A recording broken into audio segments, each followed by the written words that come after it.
All right. Hello. Shalom. Let me just double check and make sure that it's actually playing, because that would be pretty awkward if it's weird. It's like Twitch. Who's this? Hey, Francis. What's up? Can I have permission to record the session from my computer? Sure. Ooh. Spicy. Go for it. Thank you. But I need permission from the host to record.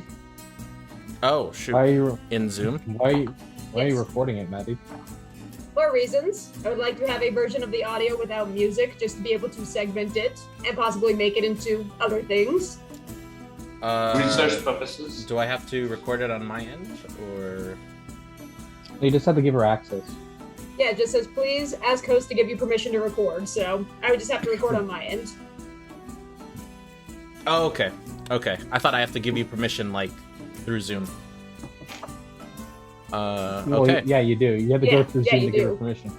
How do I do that? I'm not seeing anything pop up. I can record it, but I think that records it on my end. But,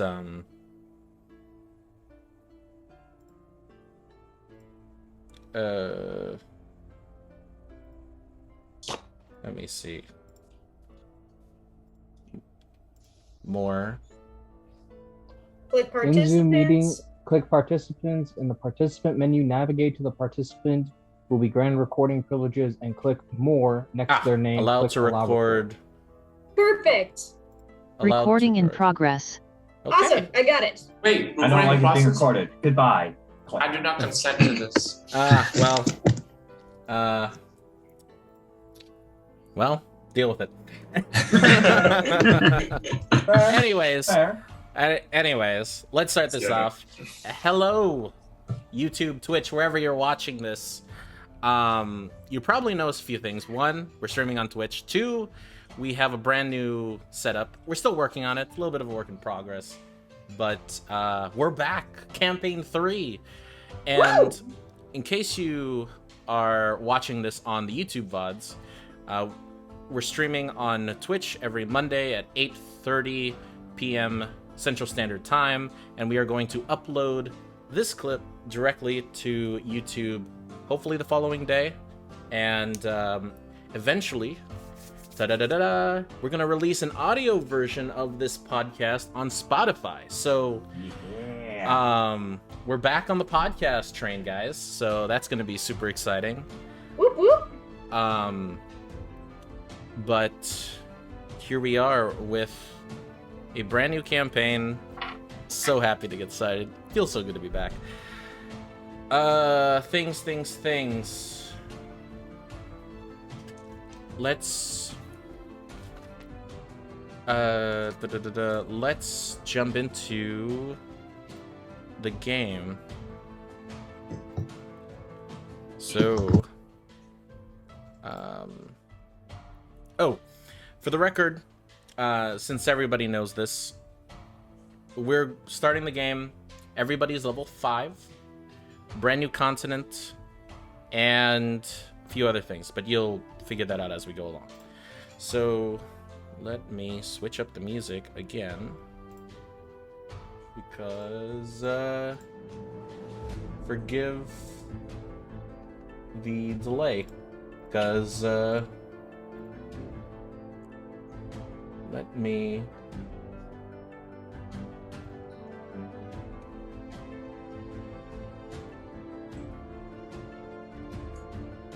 put this in.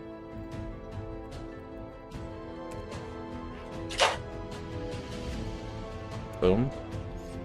And oh, yes, one more thing.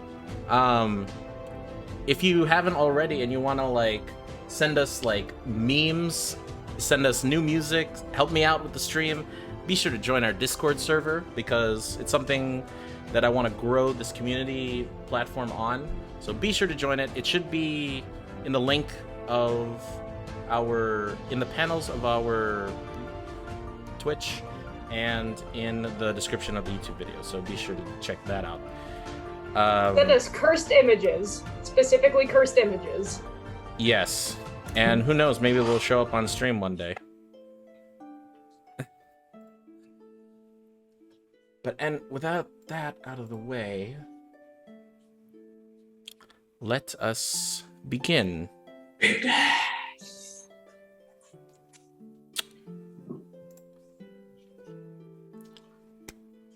Welcome to Venix. The year is 525 PD, a region located west of the Ivory Coast.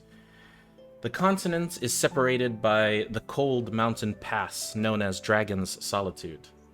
West of the mountains lie the deep forests of Lasari, the homeland of elves, Leonin, these lion humanoid folk, and other branches of Fey ancestry. To the south lies the Dwarven homeland, the windy hilltops of Valdur. To the southwest, along the coastline of the Lellenheim Ocean, lies the capital city known as Analon. Known as the City of Gold, city districts form the epicenter, while a continuous stream of a waterfall flows from the top of the city's 3 spires into a man-made crevice deep in the underground reaches of the city. The stairs and bridges between these mountaintops have been there since anyone can remember. Our story starts here, in the Queen's Ransom, a district among higher-class merchant guilds. A large estate stands as the home for fighters, warriors, and misfits from all walks of life and trade. This place is known as the Analon's Adventurers League. To the players, each of you have been working for the League in some time, doing training or some other menial task. But as a group, you've yet to receive your first big mission. Until now, each of you received a message from the League's Guildmaster, Joseph Winters. He's written to each of you to meet him in his quarters at first dawn. And as upon the morning rises, standing in the hallway outside of the Guildmaster's quarters, you see each other. So let's go around the room and have each of us introduce ourselves. Who would like to go first? I stand up just towering over everybody. This is like vertical leap at its best. Dorito-shaped, muscular, lion man of a thing, of a beast. Hello, friends. I am Suyatar. I am a paladin. It is very nice to meet you all. And then I sit back down. Okay. So what color is your fur? It's like a golden brown. I got like a not a big mane. It's kind of like maybe trimmed down a little bit, you know, athletic, not like fat, you know. Okay, so speed more than strength. Yeah. Looks, speed more than strength. Gotcha. Wearing some armor. Got a mace and a morning star. Nice. Who would like to go next? Also, Look at it. Just looking at a box, putting it away in a bag. Hi, it is nice to meet you. You are very tall. My name is Meteora. And you guys see an Air Genasi with white hair, light blue skin, pretty amber eyes, like they're striking, the yellow striking against the blue. Just reaches a hand up to you. It's nice to meet you. It's nice to meet you. And I shake it. What was the name, Maddie? Meteora? Meteora. The rest of you just see the giant lion man just like palm size just rub her hair of the air genasi of Meteora's head. How tall is your character, Guy? Can I say 7 feet? Yeah, go ahead. It's your 7 character. feet. At this point, I'll stand up and I am a 7 foot and 8 inch tall Goliath. Wow. Jesus. Stretching the definition of medium, aren't you? No, I'm considered large creature. That's You're how very Goliaths tall. are. I'm one size category larger. That's how Goliaths are treated as. This is true. So, like- okay. And Oh. I'm wearing. Is that Yep. why you asked? Yeah, that's why I wanted to ask. I wanted to see if you and I were like around the same height. Okay. I stand up and I'm wearing like regular like adventuring clothes, I should say, like regular like outdoorsy type clothes you would do like on walking around the town to see. And I'm bald. I have ashen gray skin. My eyes are also a sort of light blue, and I have a tattoo running from my left eye, all like from the top of my left eyebrow all the way down my left side of my face, and it kind of just like snakes around underneath my collar, behind my neck, and I go, hi, I am Atlas, Swallow. Nice to meet you, small air person, and gigantic cat man. Also reaching my hand up to shake it with him. Nice to meet you. Hi. And I stand up because I cannot. I've never seen a creature bigger than mine. So I stand up. It's nice to meet you, Atlas. Pleasure's all mine.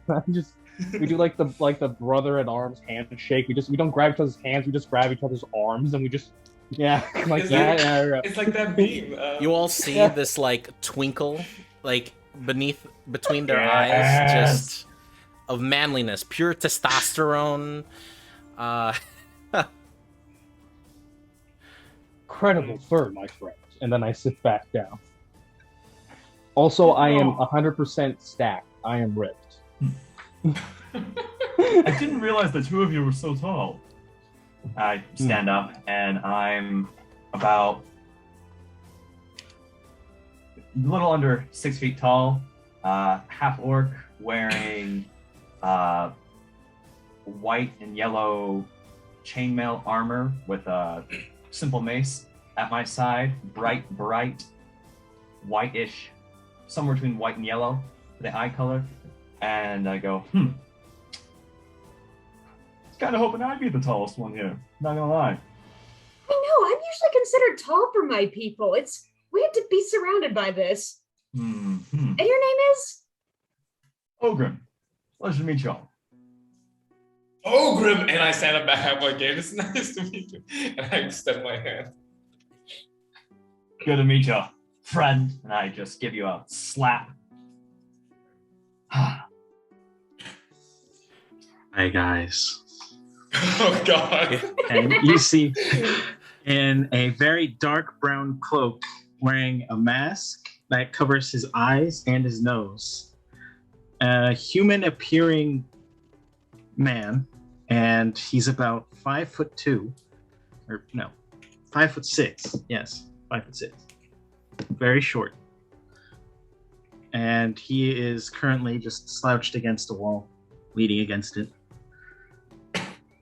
So, what's our plans for the day? I think there's an open chair right here if you want to come sit. I'm just holding up a chair. He's not a fan of sitting. Oh. Oh, the Sam, name's you get up sitting. the name's Nightshade, by the way. Nightshade. If it's your demeanor, your cloak, I respect that. Come join us. All right, if you insist, I'll come join. As you all sit and begin having your conversation, A few minutes pass by, and you see what appears to be a older dwarf male, dark skin, wrinkles under his eyes. You've seen him around walking the guild, and he goes by the name of where is he? NPC database, don't fail me now. You see him. He is the quartermaster, known as Igmis Feralsworn. Oh, not Ignis. Sorry, wrong. Andrin Barrick. Hello. As Andrin comes by, goes, "Oh, good, you're all here, ready to meet with the guildmaster for the first time." Yes. Well, we're all here. Yes, we Good. are. Good. Now, I appreciate the company and all. You guys are some colorful folk, I should say. Come, follow me. And as he opens the door to the guildmaster's office, and you see what appears to be a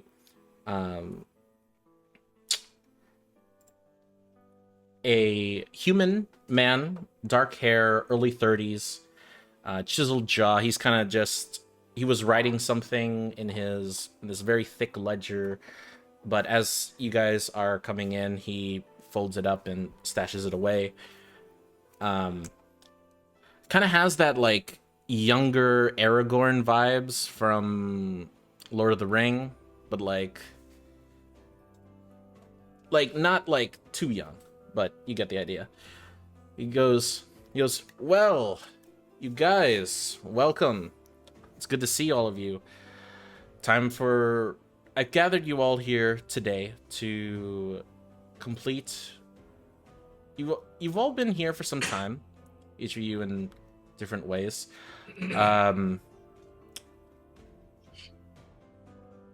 You see, we have an opening for a new adventure, and we were wondering if the 5 of you would be willing to take it up." What kind of adventure exactly? What do you know of the Banorn? Very little. What do you guys know? Not a thing. We know anything? Let's see.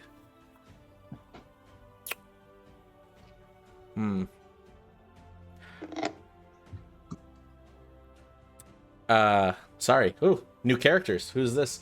Atlas. I don't know your backstory, Ogrim. I will say Atlas can roll for this. Oh boy. History check? Yes, make a history check for me, please. Roll the Alright. campaign. Let's get it. Got this. That's gonna be a 15. 15. Okay. In your times of travel, you know the Banorn as these rich landowners that pretty much own and regulate the whole rural side of Anilon. They're a bunch of landowners, farmers, cattle ranchers of the sort. Okay. Yeah. They own land, farmland, deal with that stuff. Good.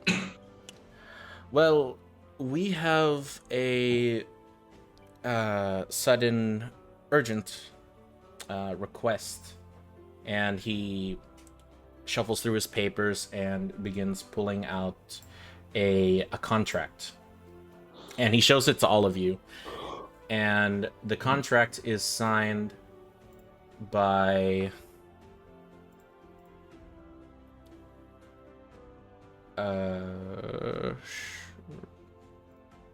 where is It is signed by Ben Lawrence Dutchman.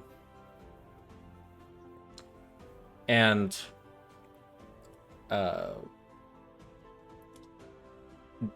Joseph begins to explain. He says, well,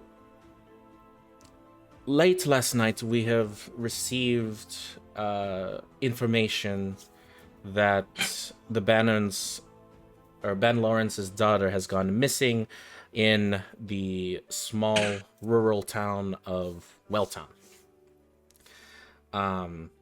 She was with her friend known as, she was there visiting her friend, Gina Hart, along with her trusted bodyguard, Sir Clyde Lungem. According to our report, Sir Clyde was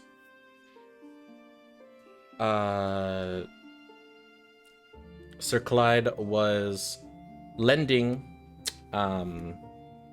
Sir Clyde was leaving the two for a reunion chat, some privacy. However, after a few hours passed by and there was no sound, he returned and they have gone missing. So, the quest is for you to travel to Welltown to gather up some information, find his daughter, Miss Chloe Dutchman, and bring her back to Enelon.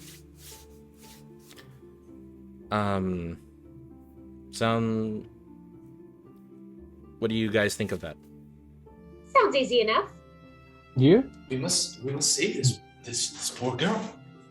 On our Okay. capabilities, we should do it. Okay, well. And he pulls out the contract, and it's a singular contract. He needs a signature. Fuck it.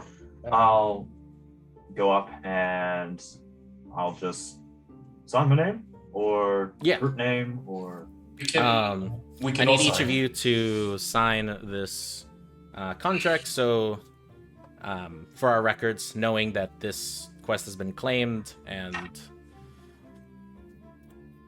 we don't cross other adventuring parties. understandable. And I'll just quickly sign my name. Oh, by the way, Twitch chat, if it looks like I'm tickling your ear a little bit like this, or trying to break through the screen to punch you, that's my camera has a timer, so the camera doesn't just shut off and it gets awkward. So appreciate the patience. Okay, so you guys are off. Oh, as you guys are leaving, he says, "Oh, by the way, each of you take this," and he passes you what appears to be a emblem of the guild. He goes, "Just for formality's sake, so each of you now have a emblem of Anelon's Adventurers Guild." Ooh. Pin it on the cloth underneath my armor. Very well. Oh, by the way, and he looks at the dwarf. Andrin, I guess we should give them the adventurer's treatment. He goes, "That's what I'm here for." And you see him roll over this like huge chest as I'm about to share a Google Doc with these guys. So Oh. Wow. for chat, for everybody listening and watching, I gave the party what is called a party treasury. And in that party treasury, it is a bunch of magic items that they can use for their adventuring purposes. I see. So, for everyone, the rules are of these items. All the items that are not taken from the treasury must remain in the treasury. Each member can only take 2 items, so 2 items that you will. And the treasury can only be accessed at the guild headquarters in Analon. So once you go to Welltown, you guys won't have a alternative. Let me change. Anyone with the link can you and it. So let me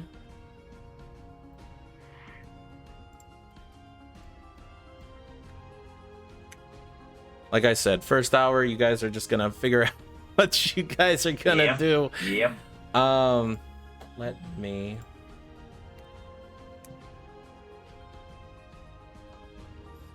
So.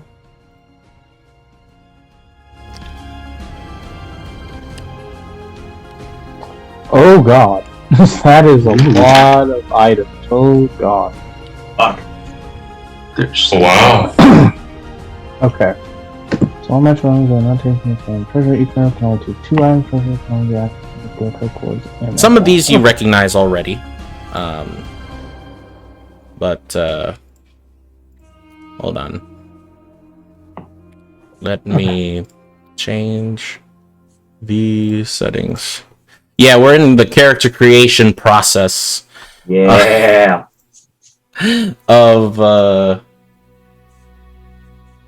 Of this whole thing. Let me see. So let me know which items that you guys want to switch. Or you guys want to take, I should say. Okay. And I'll mark them here. Let's go through this list then. Oh boy. Yeah, there's a lot. Okay. You gain a... Okay, so let's go through... I guess let's go through each other's classes real quick. We kind of can help each other out. Yeah. Okay. Enmelo's fries, if you're Enmelo's fries, take it. Deal with it. Have them play with it. Okay, so we got... Oh! So let's start off... The green highlight is an attunement item, so... Got it, okay. That probably should have been... Oops. So, who wants to start off first? To go through the item list, so we can... Wait, let's see. This is too tense for me. I mean, since I'm primary cleric subclass into sorcerer, I think the Pearl of Power would be a good fit for me. Just so that way I can have an extra spell, just in case. Pearl of Power. This pearl is on your person. You can use action to speak its command word and regain 1 XP spell slot.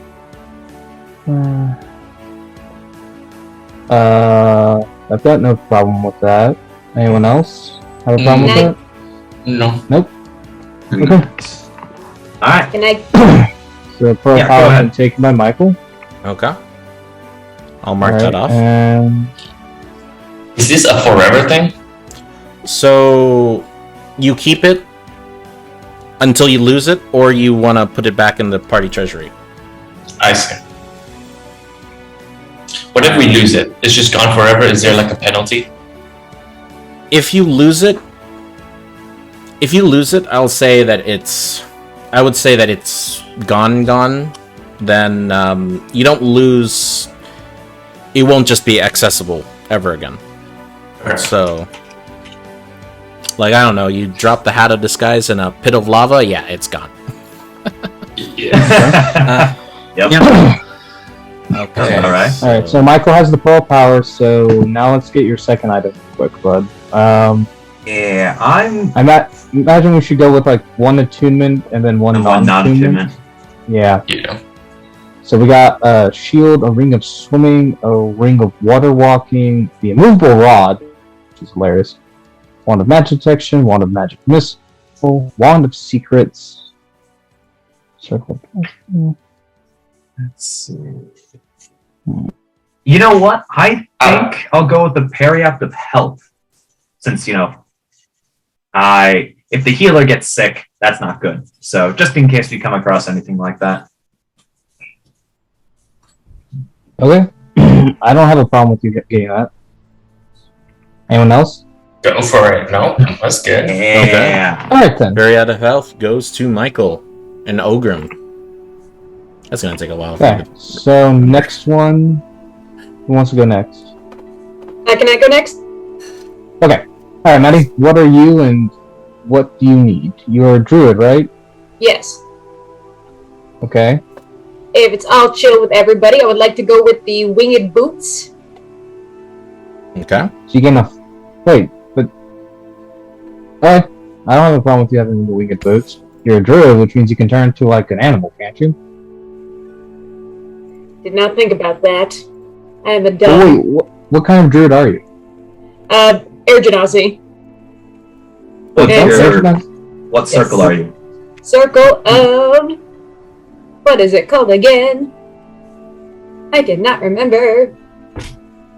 Why am I this way? You're good. Circle of the Underdark. Okay. Let's see. Genasi trades. You're an air Genasi? Yeah. You know you can cast levitate, right? Yes, but that is not the same thing as fly. You know. This is very true. Alright. Want to do a pseudo test on you just to make sure you knew the difference. Alright Yes. then. Either want that or either want the winged boots or hat of disguise. So if no one else was planning on taking the hat of disguise, I would like to claim that. But if not, I will go with my second choice. I did not plan on taking the hat of disguise. Not me either. Okay, then I will scoop in and take the hat of disguise. Gotcha. So you're gonna take the Hat of Disguise. I got items in mine already. So I'll make okay. blue. So you're taking the Hat of Disguise and the winged boots? No. She's just taking the hat of disguise. Okay, just the Hat of Disguise. Gotcha. Yeah. We're breaking it to where we take one attune and one non-attune. Sounds good to me. Alright, so next up is the non-attune stuff. Also, the fact that you're an air genasi taking the hat of disguise is hilarious. Oh my god. I like it. I can't turn into a person, and it'd be nice to. If a guard is coming around the corner, they're gonna be like, "Why is the pigeon there?" Versus I could be one of you guys and be like, "She went that way." That's fair. So I'm gonna do that, and I think the sending stones would be useful to have for the group. So I'm gonna go with those. Sending stone. Okay. Gotcha. Alright, Guy, what are you up with? Is it this blue? It's the other blue. Yes. Okay. So full tank here. So I'm going for Cloak of Protection and the Shield. Cloak of Protection and the Shield. Like it. Oh wow, wow. Man, we're about to be tanky. I'll suck everything. I'm making you gold. Alright, Greg, what you got? Well, I'm a rogue bard, so You're you multi-class? It's bard Yes. or rogue? We have two multi-classed into multi-classes. bard. I was thinking the winged boots, just that way I could get, the high ground.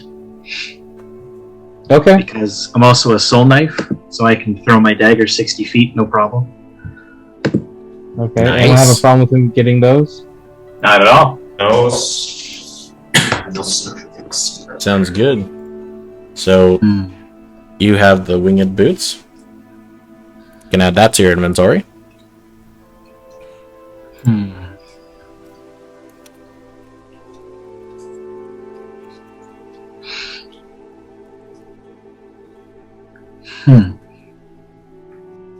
I think the Wand of Secrets might be good for me too.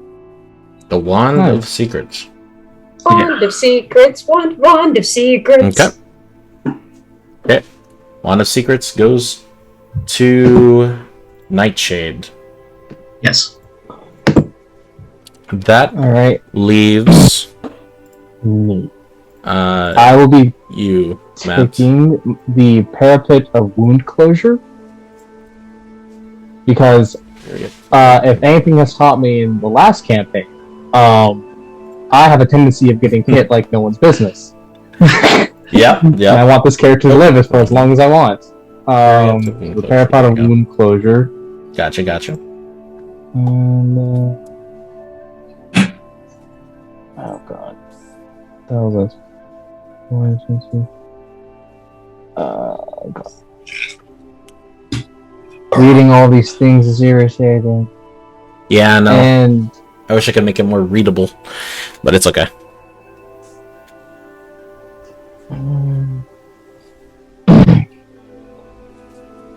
I enjoy the concept of the immovable rod too much to not take it. But at the same time, I'll take the Ring of Swimming. So I can swim. I have swim speed of 40 feet now. Nice. Okay, so you got the Yeah. ring of swimming. Yes. Because I don't think I need the ability to walk on water. Gotcha. And that should be everybody. I think, right? Am I missing anybody? No, that should be it. Sweet. Sounds good.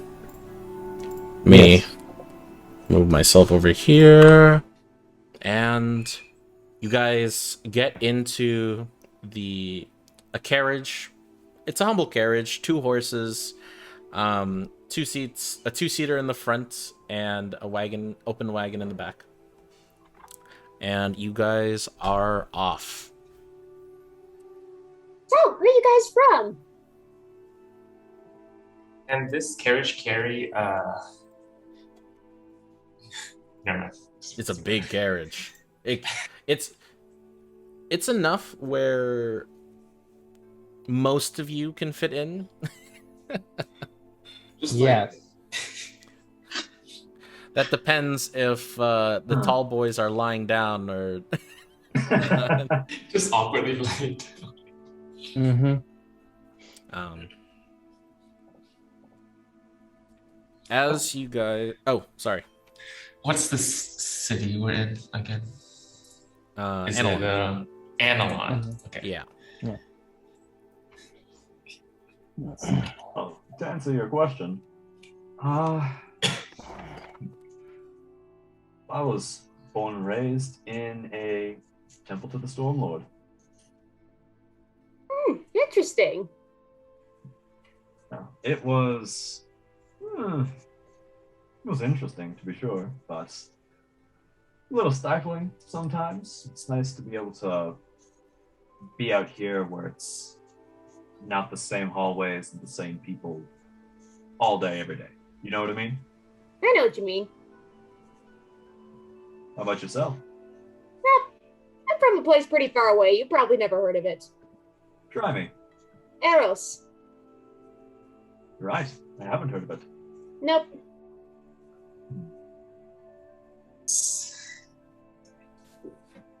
Well,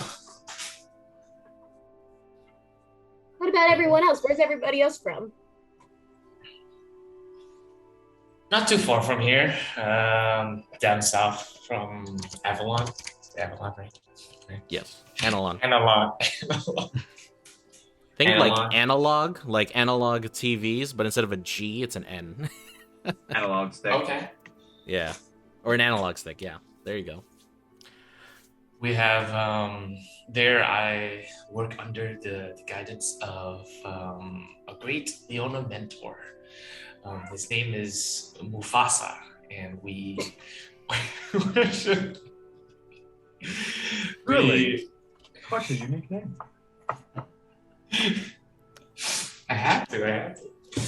And we carry out the Lord's will, and I'm a young cadet, and I still have a lot of questions. You might be asking, like, which god are you serving? I myself don't know, and my first mission, or I guess quest, is to scour the lands and learn things, discover the world by myself. But somewhere from the south. I like it. I say somewhere because I haven't had my backstory fleshed out yet. So. All good, buddy. Piggy, same. Don't worry, guys. We're all busy people.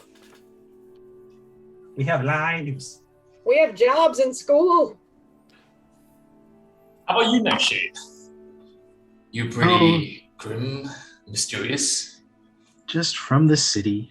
It's from the city. Mm-hmm. Oh, what city? That's a little too vague. Analon, that one. You got friends? What's your deal, man? Born and raised? Yeah, I do have friends, but I kind of left them behind to pursue personal interests. You haven't left me behind, buddy. No, not yet. For some reason, you bring good luck.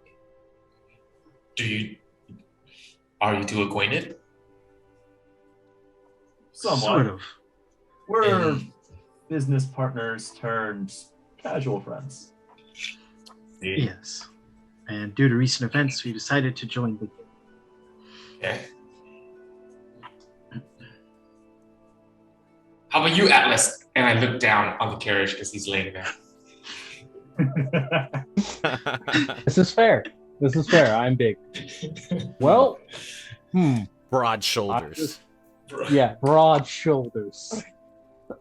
Well, I'm from a small town called Lynbrick, and yeah, Old town Big Break. got a dad, mom, and 2 sisters. Actually, funny enough, when I look at Meteora, my younger sister would love you because you're both small. Aw, thank you. That's the nicest thing. Mm-hmm. Yeah. It is kind of weird, though, being the tallest one in the family. But hey, when you have an elf mother and a human father and 2 half-elf sisters, things get really weird. Oh, so you're adopted? That's Yeah. a big family. It is. The older sister still kicks my ass to this day. She actually did before I left. Did they find Still you? love her, though. I have 2 They sisters too, actually. Ah, cool. I'm the oldest. I'm the middle child. I'm just me. Kind of lonely, but do you remember your past? Where did they pick you up, Atlas? On a dirt road. On a... I was a baby when they found me. They just found me on a dirt road. Funny enough, they thought I was cursed. Were you cursed? So, nope. They thought I was cursed because of this tattoo marking on my eye. You know, Not because you were bald? I was a baby. Aren't all babies bald? Wait. Nope. Not including you, Mr. Catman. Not including you. And I just run my fingers down my luscious face. Right. You just comb but it your fingers. But no, they thought I was cursed because my skin was gray, and also I had this tattoo. So they thought, oh, this child was cursed. And then I identified cast on me by my dad. Nope, Goliath. Well, that too makes you look very badass. Thanks. It's constantly growing. Oh. That sounds like a rash to me. Nah, I've had those before. You get put a little ointment on you. It's great. Though never use poison ivy as toilet paper. What happened? Horrible. What happened? The rash, the poison ivy, or this? the poison ivy as toilet paper. I don't Well, think when we you go, want to know what happened. I mean, when you go out hunting, you gotta use the bathroom. Kind of You know- straightforward there. If you ever happen to need to get into that situation again, we have plenty of materials at the temple to help deal with problems like that. That's fine. I actually added color to my skin besides being gray. It's called a baboon for a week straight.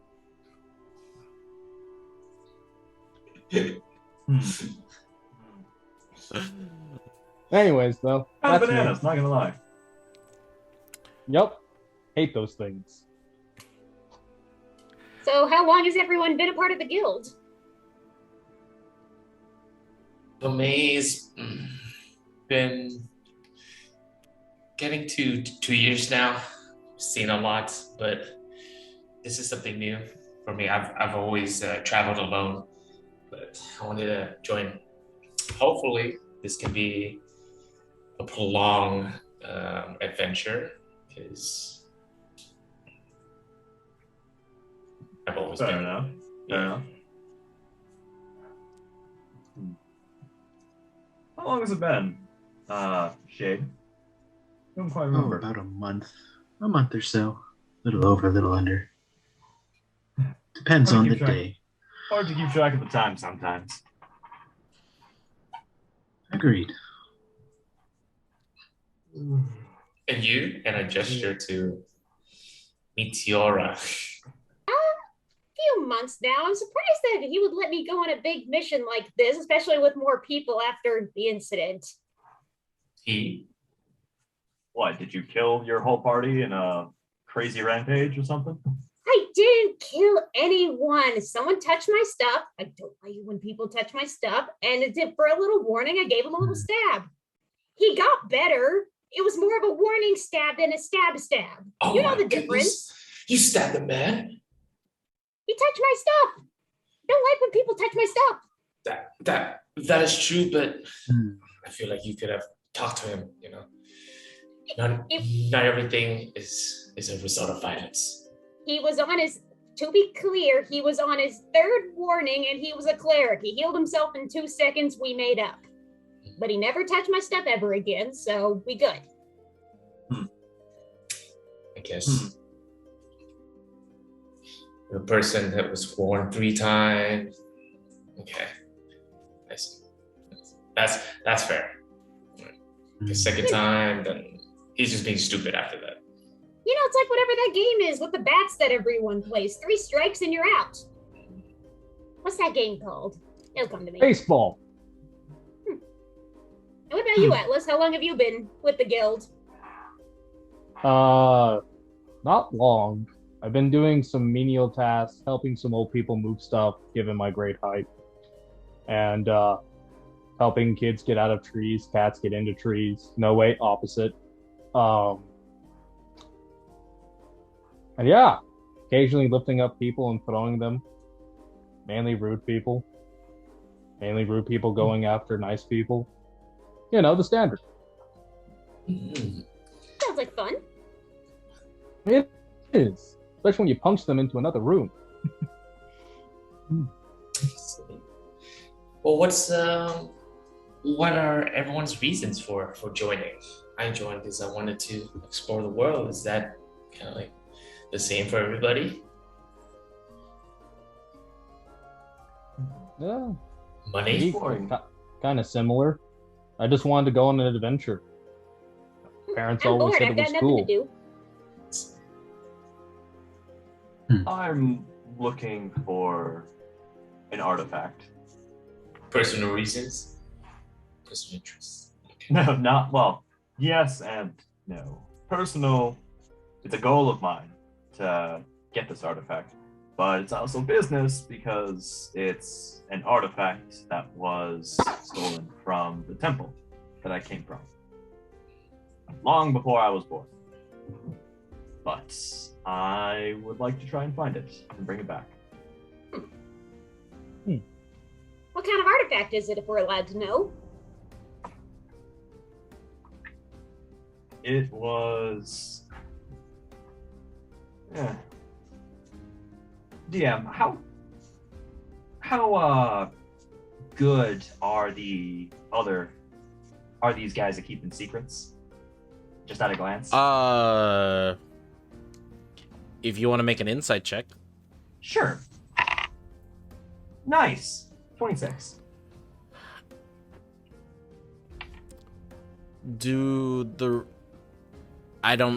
Okay, you look around at the rest of your party members. Sorry, DM the player. I'm assuming you trust Nightshade. Yes. You look at Meteora. She seems more on the innocent side. She may be able to hold a secret. Kind of hard to tell. Atlas, so far in your conversation, he's been pretty blunt about things. Not sure if he can hold a secret or if he'd be interested in the secret. It's kind of... You're still questioning him, and... Sorry, I almost called you Mufasa. What is your name, Guy? Please tell me it's Simba. Scar. It's Scar. Oh, it's Scar. Even better. No. Seatar. Seatar. Gotcha. Middle name Simba. Seatar. Simba. Seatar. Gotcha. All right. Seatar. Seatar is... You get the sense that he is trustworthy. Maybe not as good at holding a secret compared to the others, but so far he's been very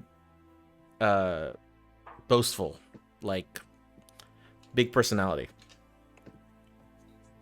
And you can take that for how you will. I prefer to keep that to myself just for the time being. Oh yeah, that's fine. That's fine. You don't need to share anything. I know we've all just met. I get it. I'm protective of my secrets too. Thank you for understanding. Eventually, in your travel over the course of the next day, you realize that you've been heading eastward towards the rural hilltops of Analon. You all know this. The Banorn's lands. You come across what appears to be a small town. Nothing very descriptive about it. Several one-story buildings, wooden fences outlined through each backyard, full of cattle and chickens and pigs, and it seems that it is currently the mid-afternoon, or early afternoon, I'll say. And you come across the first stables right outside of the local city hall. So,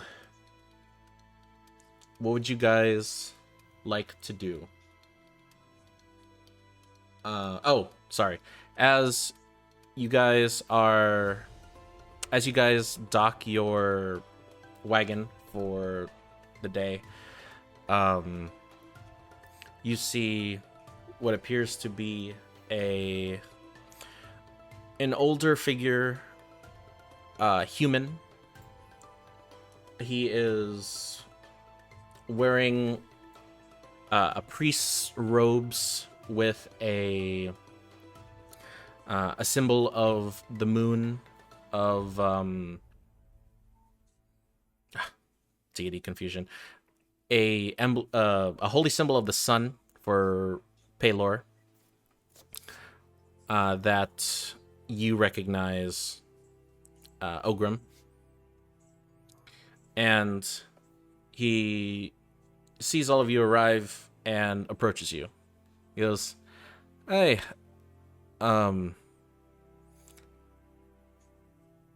Visitors, how are each of you? Who are you? Good. We are. Well, we don't have a name yet, but we all took a quest together, and we're here to investigate the place, and we're trying to look for a girl that went missing. Oh, I see. You must be looking for the Banner's daughter. Yes. My name is I am Father Visk Rasberg. I am the local priest, and I wouldn't say mayor, but the people here have taken to me as their representative for Banner reasons. Well, right here is, if right down the street, you'll find the Sir Clyde's station. He's been waiting outside of Miss Hart's home for the past days. So, if you're looking for any information, I'm sure he can help you out on that. Or please let me know if there's anything that I can assist your investigation on. Yes, Father. Thank you. I am Siatar, and then I gesture to the. I'm assuming everyone is doing the carriage. We're in Atlas on the floor. This is Atlas, Meteora, Nightshade, and Ogre. Well met, all of you. Well, if I do suggest, I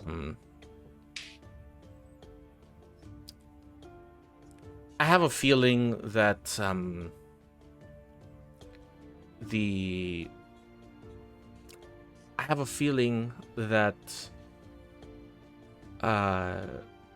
your visit is going to come across many eyes, so the people here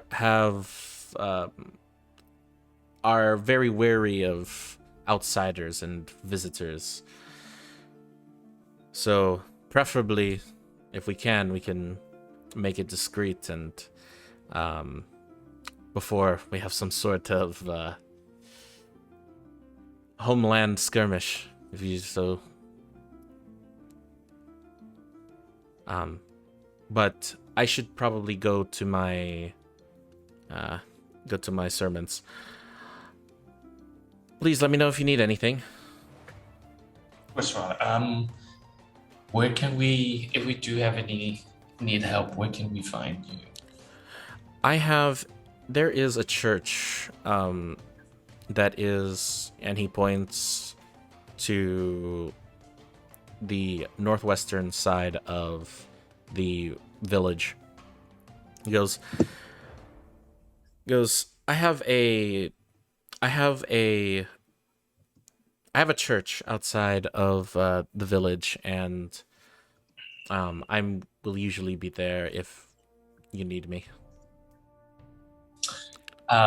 Player to DM. What time in the day is it? Is it soon noon? Early afternoon. I'd say around noon.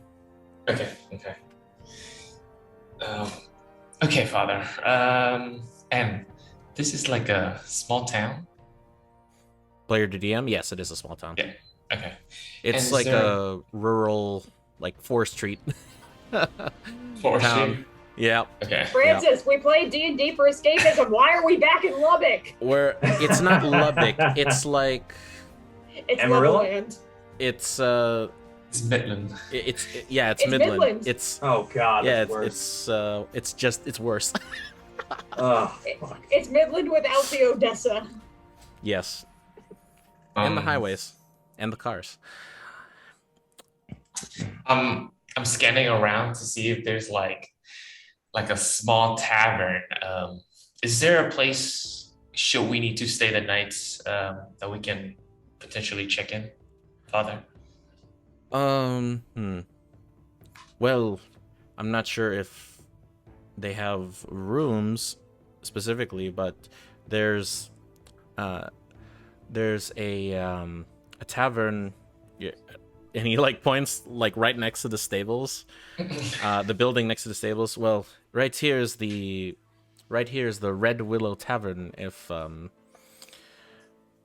Beatrice is going to serve you drinks. All right. Well, thank you, Father. I don't want to hold you any longer to your service. Make a perception check for me. See it? No. Theatar. Seatar. Okay. Gotcha. You need villainy. Oh. I want to call you Scimitar for some reason.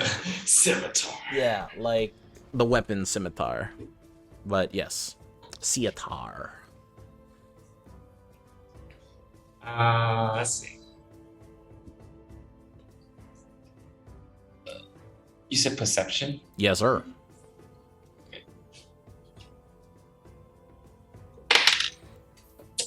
14. 14. Dice, where are you? As the preacher leaves, you see behind one of the nearby fences, you see a few kids that are just like staring at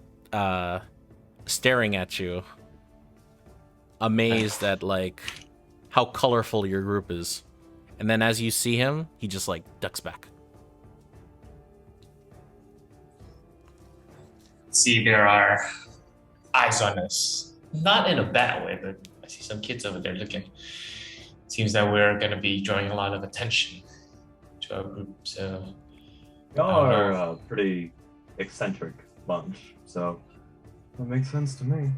Yeah, I guess Shade over here is the only normal-looking one by this place's standards. I'll take that as a compliment. Well, it's not a Good. compliment, it's not an insult. It's just an observation. Well, should I pull out my flute and play a little song since they're watching us? Ooh, I say feel like that yes. would attract more attention. Well, they're Maybe- already looking at us. Might as well give them a tune to ease their minds. He's actually pretty good at this. Unless you decide to, you'll be fine. You'll be fine. All right, I'll give it a go. On a little flute. And I'm going to play a very soft and relaxing tune. Okay. Always softened and relaxed. Mm-hmm. Nice. You play some flute lo-fi. Make a general performance check for me, please. That is a 23. 23. Mm-hmm. You see, or you hear like a subtle douche, douche, dun, dun, dun, like people are humming, and you begin to see as people walking by are they're enjoying the fine melody, and they're even though you guys are more colorful than the rest of the village, they kind of just, instead of staring at you, some of them go off on their own merry way. The kids, you get the sense that the kids are doing the drumming sound. And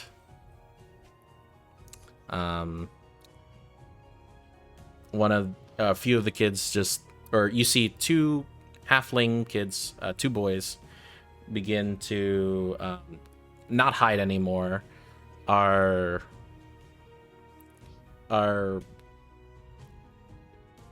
they're not shouting, but from a good like 15 feet or so, they're like, "Good song, mister." And I give him a wave as I'm And- still playing. One of them tugs on the other, and they both just scurry off. So, I guess we should go try him since it it is late, right, Francis? No, Like, it's early afternoon. yeah. Never mind.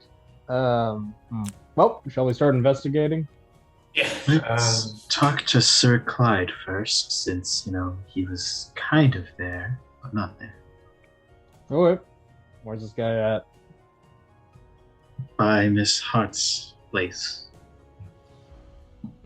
We can all leave our stuff here at the carriage, since at the stable, and then we can all head over there together. That's that. What are you leaving at the All stables? right. Just kind of like our, I guess, Like, sleeping bag. oh, okay. I got what you're saying. Yeah. Bedrolls. So Yeah. you leave your bigger, heftier traveling gear Yeah. in the caravan, and you go to Miss Hart's house. Outside of what appears to be a single-story, small, wooden house, you see what appears to be a man in full plate armor. He has this like blue sheen to his armor, shiny. You see what appears to be a dirty blonde-haired man, a little bit scruff underneath his chin. And he turns to... He sees your arrival. He goes, "Hail, friends. Who are you?" Well, Right. that's Adventures from the Guild. Oh, Yes. you see a sigh of relief on his face. Thank the Maker that you guys were able to come so quickly. How goes your investigation? We were planning on starting by talking to Sir Clyde. Oh, that is me. My name is Sir Clyde Ludengem. Pleasure to meet you all. Likewise. We have a bit of a problem on our hands. You see, sorry guys, this is the rest showing. You see, Miss Chloe and I came here to Welltown to see a old friend of hers, childhood friend, Miss Gina Hart, and they asked for privacy. I waited outside here for a few hours, and knocking on the door, it's I heard no response, so instinctively I broke the door down, and it appears they have gone missing. Did either of them seem off when you left? Worried, sick, concerned, distracted? Off in... No, I don't think so. Not from how I understand it. They seemed like old friends that wanted to reconnect.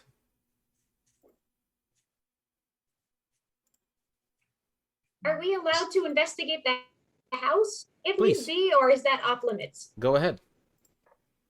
And did you see any signs of forced entry? Well, there goes the problem, because when I entered the room, there's no signs of a struggle. There's no signs of no signs of any kidnapping.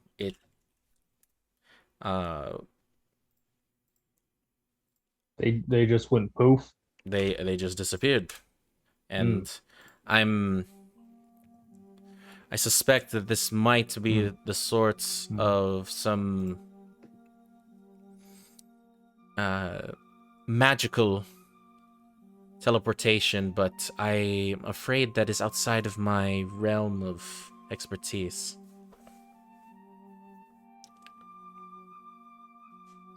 Well, You know, let's get why looking then. someone would take them.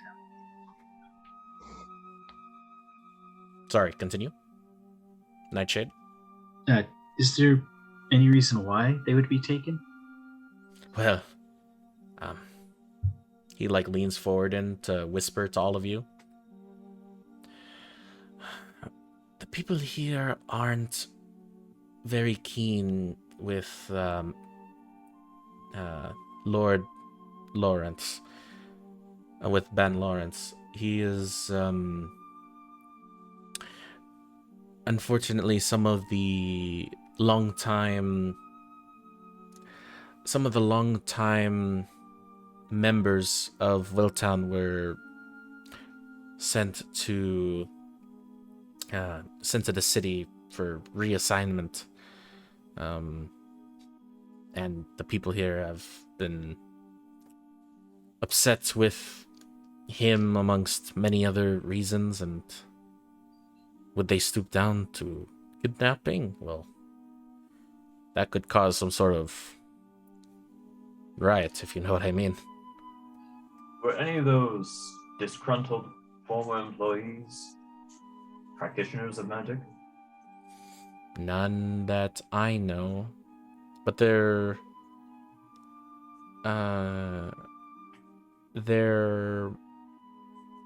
magic. I don't think any of them know magic.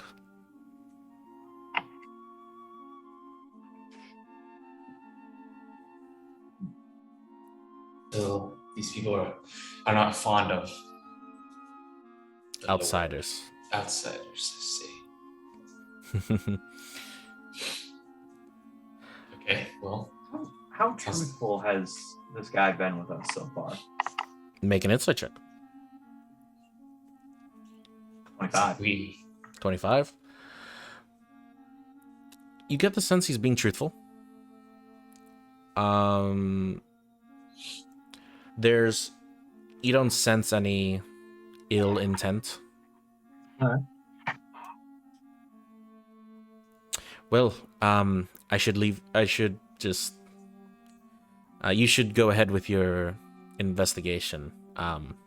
Please let me know if you have any more questions. And where will you be? I'll be out here. I'm accustomed to... Well, I've been staying in...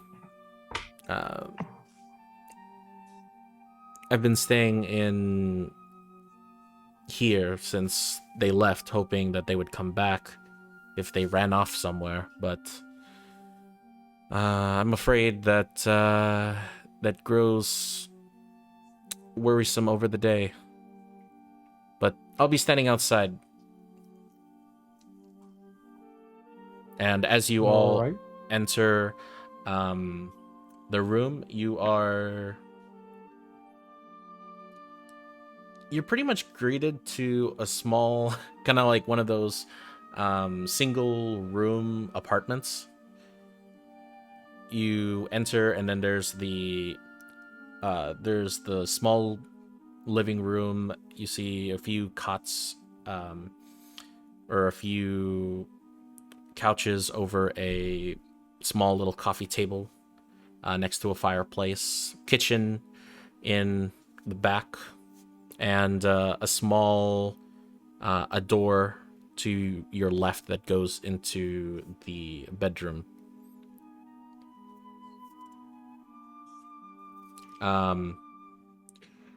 You see the broken lock,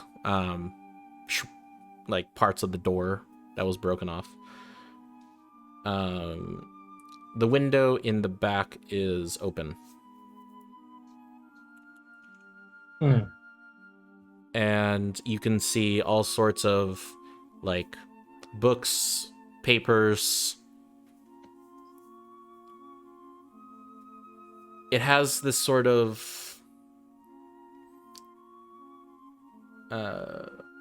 library aesthetic, but not really much of a library since there's only the one shelf. So what would you guys like to do? And I'll use my wand of secrets to see if there's any secret doors or traps within 30 feet of us. Okay. You use the within 30 feet, right? Or is it 60? I believe it's 30. Gotcha. Yeah, it's Wand of 30. secrets, 30 feet. You scan for any secret compartments. It's secret. You don't sense any traps. You don't sense any secret doors.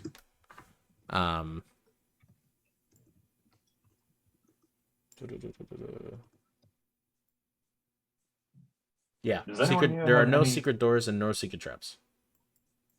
Does anyone have any experience with investigating? Oh, Nope. plenty. But I can certainly try. Just a little bit. I'm I'm gonna start proficient in it. investigating the room. Okay, you're gonna make And whoever. Whoever is doing the investigating, you know what? Fuck it. You said you were investigating, Atlas? Yep. All Yes, right, I cool. am. I will use a 3rd level spell slot to cast Enhance Ability, Nice. targeting both Atlas and Nightshade. And I will give them Fox's Cunning to give them advantage on intelligence checks. Nice. Okay. Advantage. I'll be looking around too. Gotcha. So, investigation for Atlas and Yep. Nightshade. That's gonna be a 12. Okay. That'll be a 21.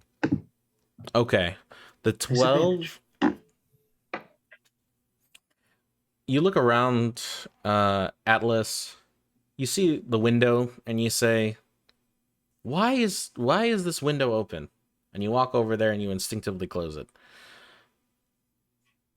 And Yep. yeah, that's it. The window seems very interesting to you for some reason.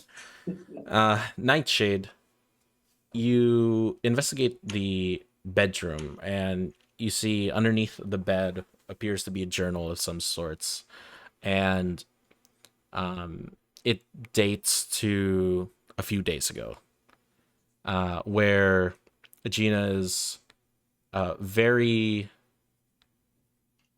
very excited to meet someone that she hasn't seen practically since childhood. And you just see you find a bunch of letters between the two. Some written by Chloe Deutschman. Sorry, Dad. Some written by Chloe, some written by Gina. That has just been like cataloged between the two, talking about their day to day, and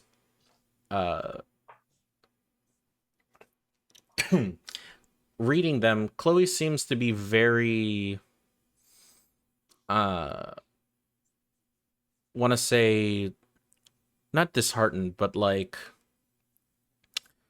she seems very eager to get away from the city, get away from her father, and spend time with somebody who is not a family member.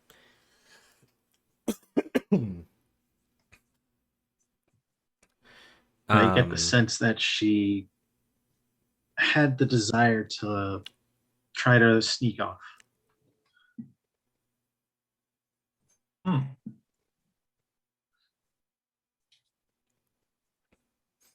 I suppose that could make sense. So, what if she wanted it to be taken away? Yeah. What did you roll for your investigation? 25? 21. 21. Hmm. Also, in addition to that, along with the letters, you find what appears to be a series of books. And you open one up, and you see that is a book of a religious book, but by who you don't really know. You just know that it's something religious because it talks about gods, and you can see like the gods' names have been crossed out one after another. Excuse me. But that's it. Ogrim, you're the cleric Holy Godwin, yes? That would be me, yes. I don't speak religion. Here. I don't speak God. You try. I'll give it my best shot. See if I can find anything. Is there anything unique about this book that Nightshade just gave me? No, it's just a book it's a general book that talks about the different gods of time and history. Let me hold up.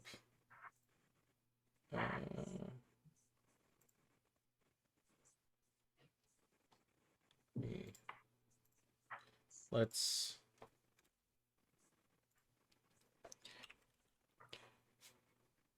the book by itself is normal.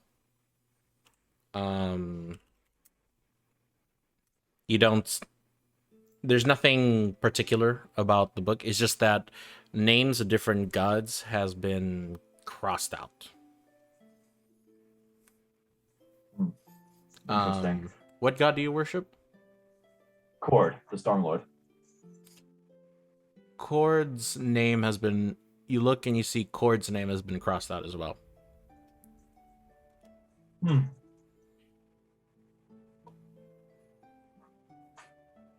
This book is probably important.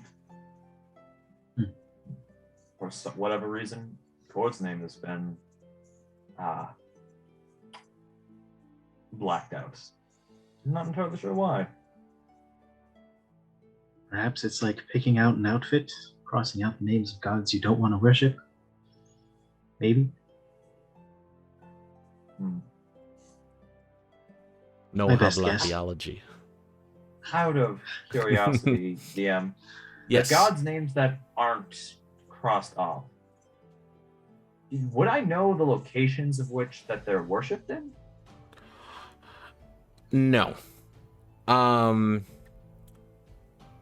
The order of the crossed out names is similar to a list. Like, it's like it's like the ones that have been crossed out have been going in order, and then the next one that hasn't been touched at all. You get the sense that hold on. Let me look it up again. You wouldn't know where you would not know where the worshippers are, except for like the big main deities of the region. Okay. I would say you do know that. I would say you do know that Pelor is worshipped a lot in the Banorn's lands. Okay. Is Pelor's name crossed out? Pelor's name is. You look at Pelor's name. Pelor's name is not crossed out.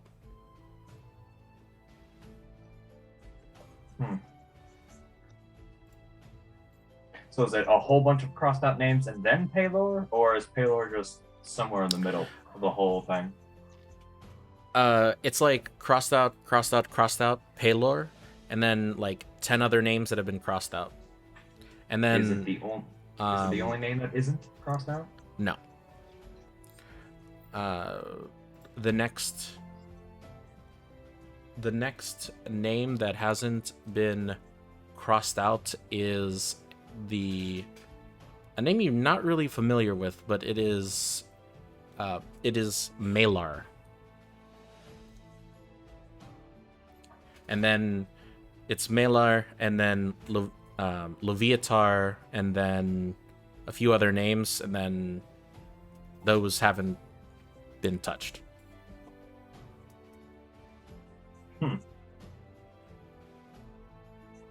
The only name that I recognize that's visible is Pelor. The others, I don't recognize. So you think this guy had some kind of vendetta against those deities?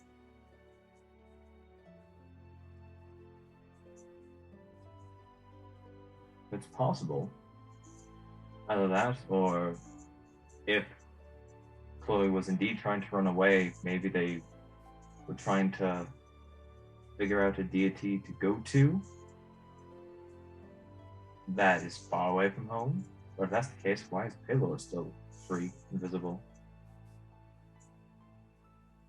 That priest we met also worships Pelor, right? Or am I mistaken? No, he worships Pelor.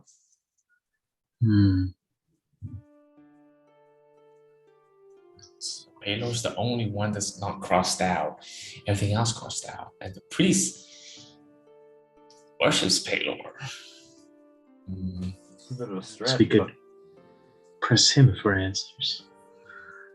It could be Because to me it seems like they ran away together and are probably hiding, maybe by using the priest's help. I see. I can see that. So, Shay, if this theory of ours turns out correct, are we going to do the usual good cop, bad cop? Sure, why not? Wait, who's good cop and who's bad cop? Holy man. Man in cape. Man in cloak.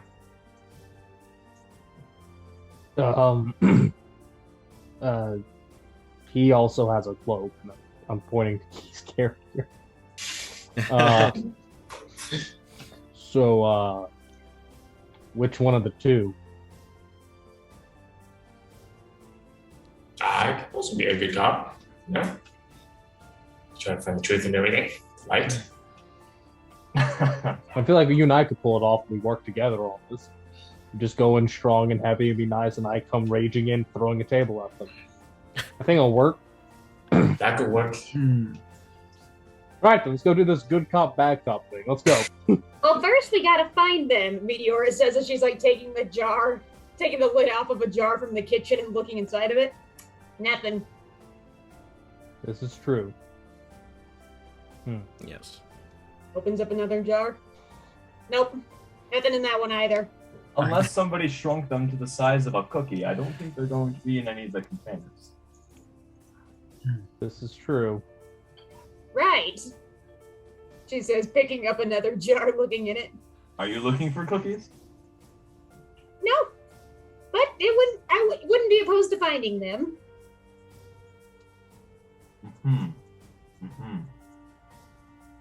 You like blindly grab the next jar, and you open the next jar, and you smell it. It's a jar full of brown sugar.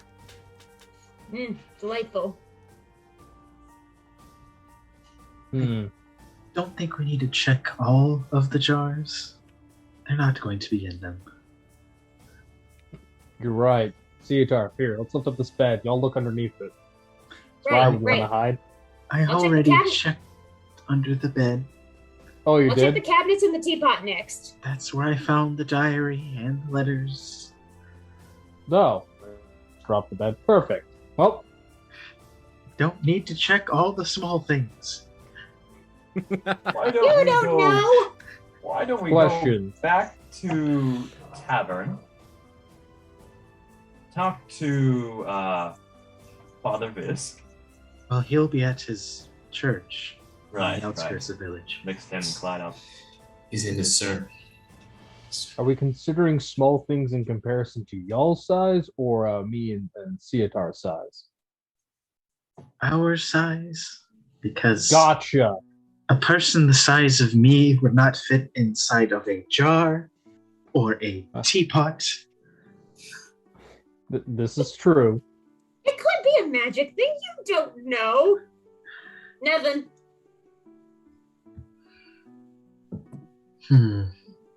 You open the next. It's full of cookies.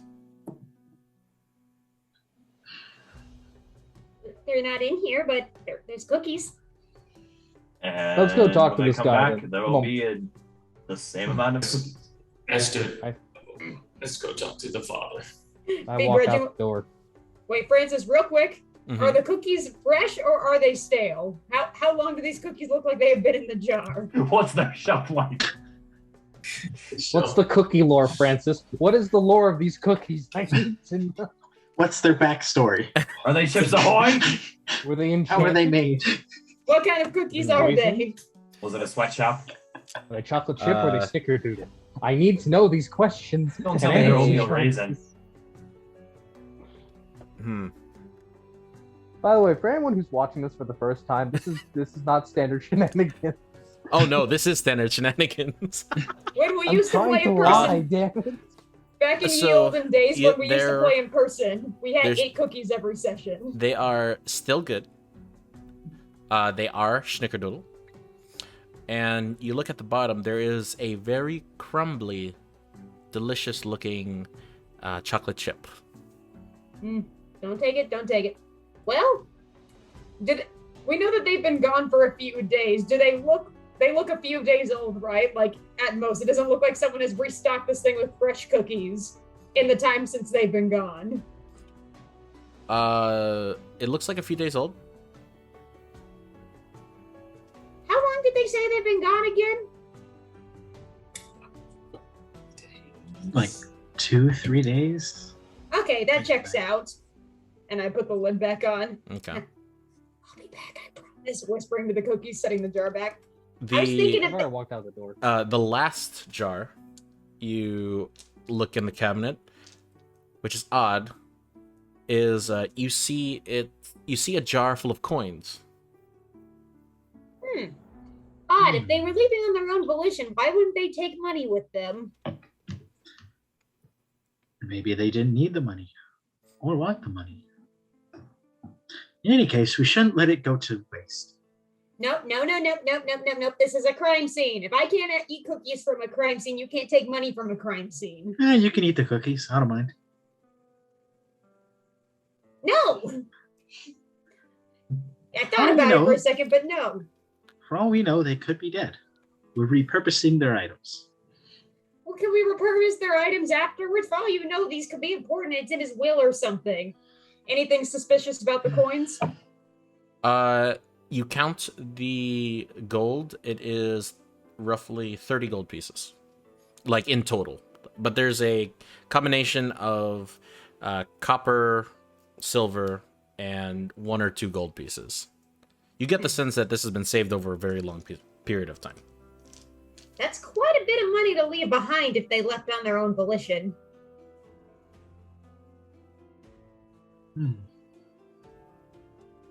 If it were just Anyone? 30 pieces of golds, that'd be one thing, but a bunch of silvers and coppers, somebody doesn't want them to be found. Probably.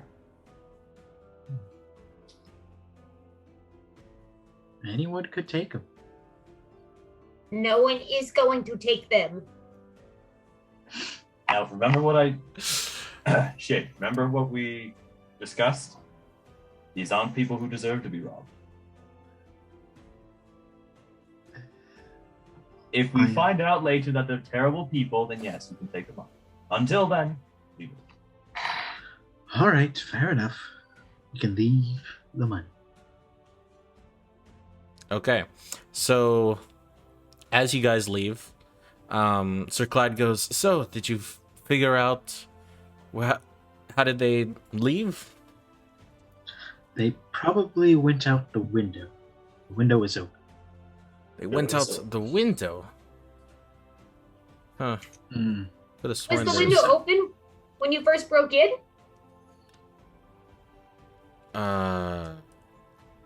I think so. But when I looked out, there's no signs that someone has jumped out of the window. Maybe they covered their tracks. Or maybe they flew out the window or turned into a puff of gas and just casually floated out of the window. There's a lot of options. I hope Miss Chloe isn't turned into a cloud. That'd be very strange. Has Chloe ever shown signs of wanting to leave home? Well, she's not one for being indoors all the time, but none that I know of. All right, fair enough. How about this Gina? Miss Hart? I don't really know much about her. They grew up together at the academy.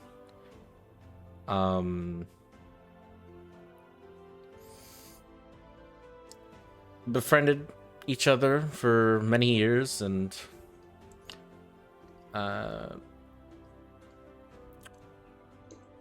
not really sure what else particular you want me to say about her. Did either of them have any inclinations toward learning magic? Oh, none exactly. No. Not exactly. Well, Miss Hart, I believe, joined the academy to study theology. However, holy magic is also very strange to me. But she dropped out according to Miss Chloe, it was a change of heart. No pun intended.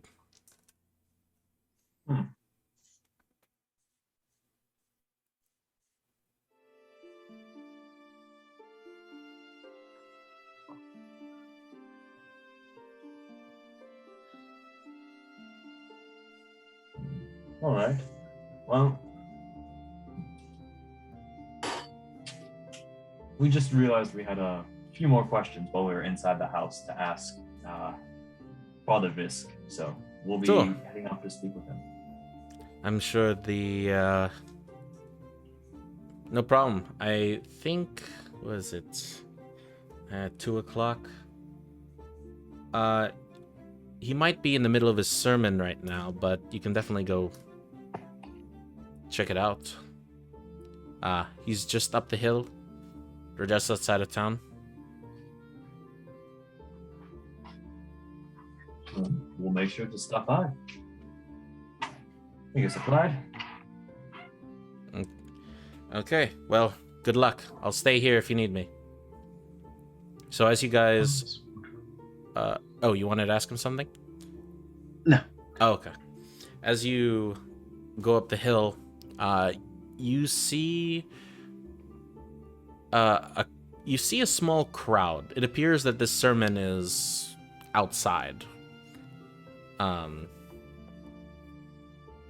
Let me...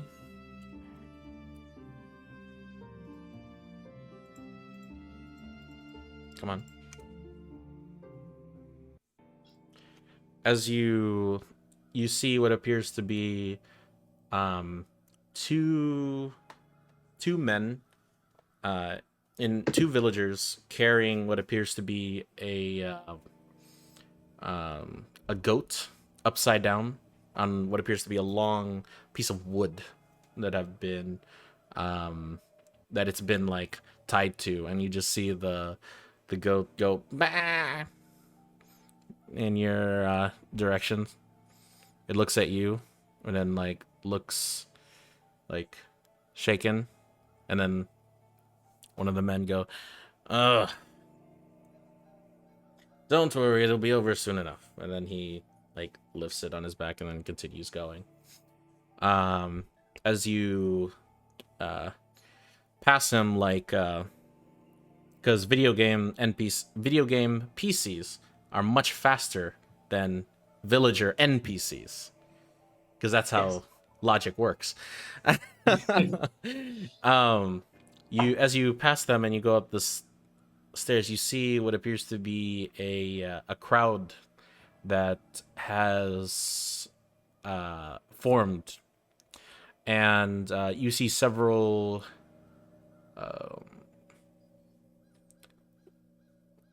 animals, like several pigs, a few chickens, some candles and baked goods. As you see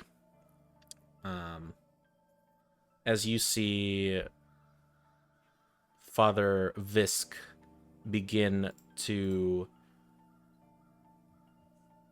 as you say, deliver his sermon. And he goes,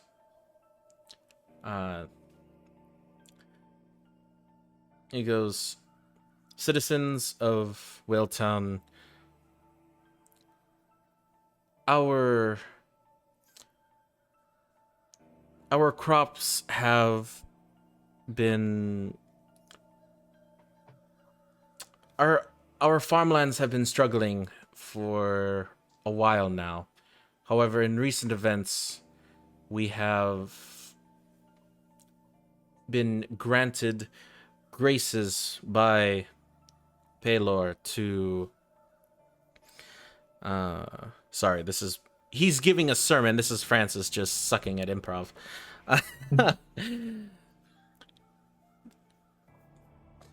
My brothers and sisters, our land has been swollen for many times, and recently we have some success, and please, if you would," he goes like one by one to each of the villagers, and he asks them what they are praying for, and what they are offering, and which turns out to be a few animals, farm animals, and gives them a prayer to say over the next hour or so. And you can see him, he's like going one by one to each of them. And then after a person is praying, they bring the animals towards like several posts that have been like staked into the ground, as he tells them that he is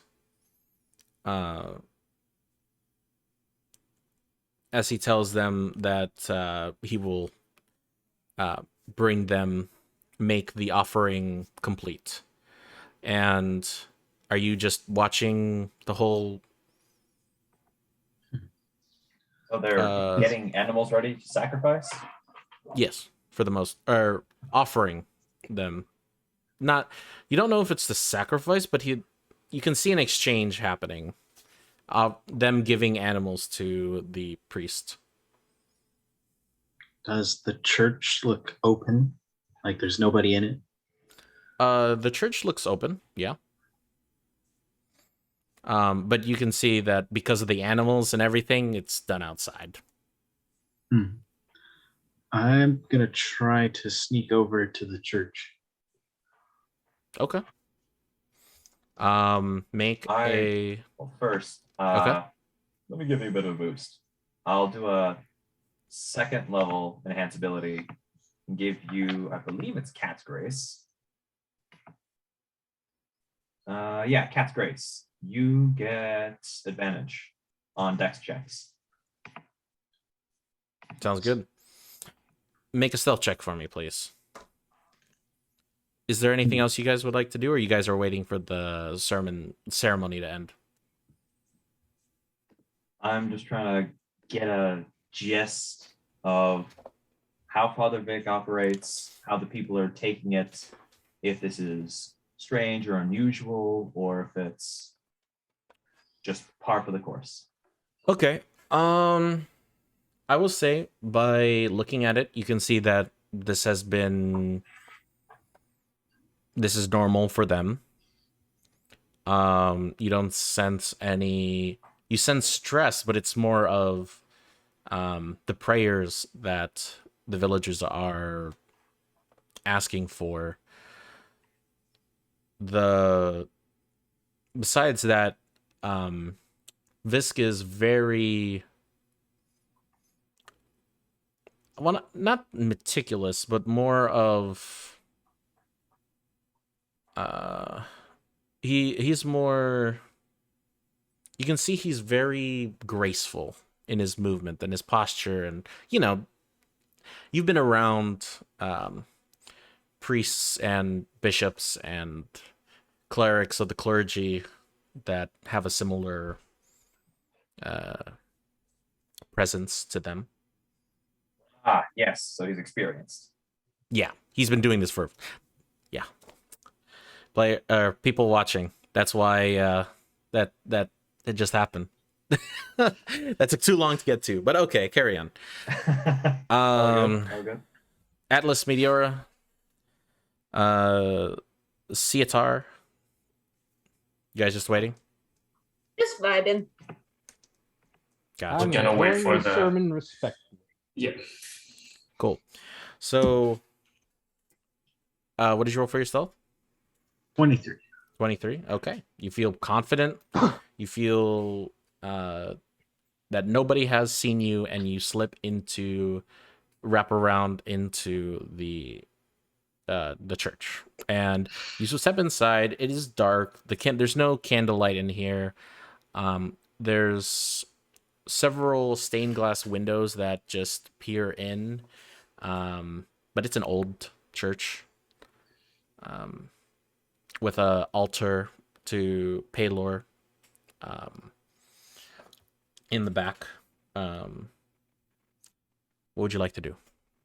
I'm gonna use another charge of Wand of Secrets to see if there's any hidden doors or traps within Okay.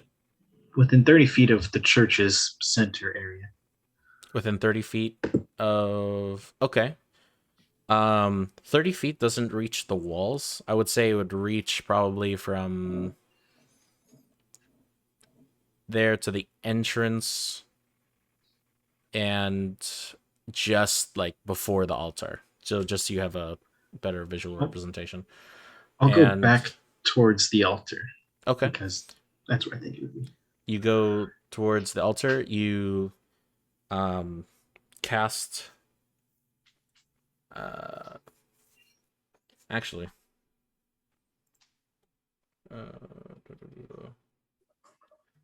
you do not sense any secret doors or any traps. Okay. Are there any doors leading to other rooms, or is it just a church hall? There's a back room. That's to the left of the altar. Gonna go up to the door of the back room and knock on it. Okay. Knock. Dun, dun, dun. Nothing. Try to open it. Okay. It is unlocked. And I'll open it and peek in. Okay. You see what appears to be a not a waiting room. I forgot what it's called, the real term, but it's where you see the quarters of. You get the sense that this is Visk's Rasberg's bedroom. You see several wardrobes for priest robes. You see his bed. You see several letters and writings. Look through those letters and writings for any mention of Chloe or Miss Hart. Okay. You look through them and you don't find anything. It is, for the most part, it is just Bible notes. Yeah, sure.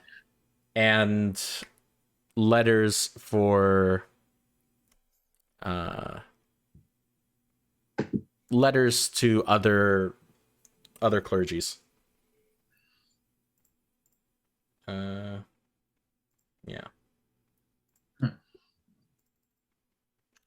And I'll just leave. Okay. And head back out. Not wanting to overstay. Gotcha. Small town. Bandits.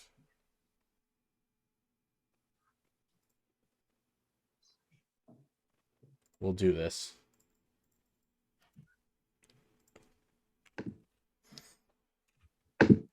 Come on, baby. And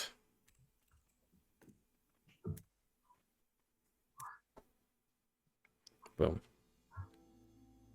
Okay.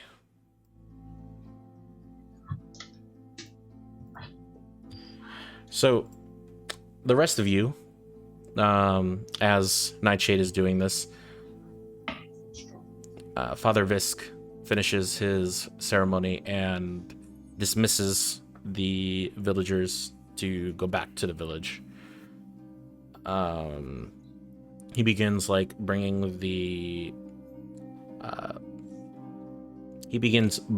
the animals to this center area as you all approach, and goes,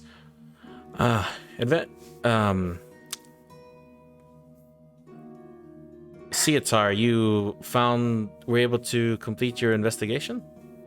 I got some questions for you, bitch. He pulls out a knife. Prepare for combat. Yeah. Yes. The holy hand grenade. We found a book, and we've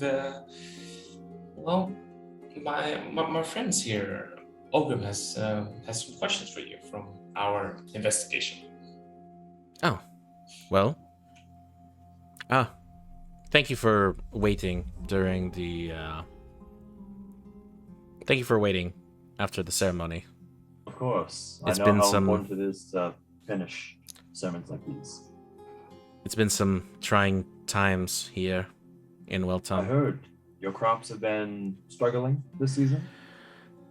Yes, the last spring has been very dry for us, and summer approaching into fall. We're hoping that we can survive the harsher winters.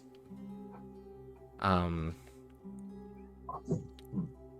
I wish you all the luck in trying to fix that. Yes.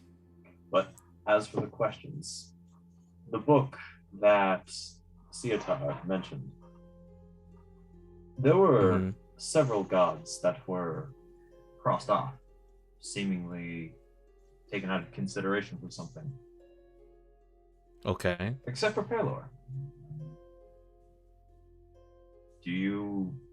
Were either Chloe or Miss Hart's avid followers? Well, Miss Oh, Hart, okay. she is. Well, Miss Hart is actually one of the worshippers to Paylor. That's who we worship. Did she And ever express any negativity towards other gods, other followers of said gods? well, she has been a little. I want to say she questions. She has a question. She's questioned my sermons in the past, looking for bigger discussion, but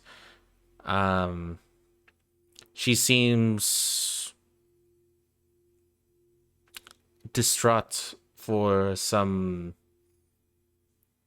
odd reason, which is odd because before she was one of our more devoted members of our church.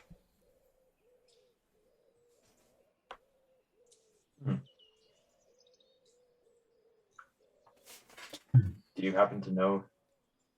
Sorry, go on, Jay. Did she ever confide in you?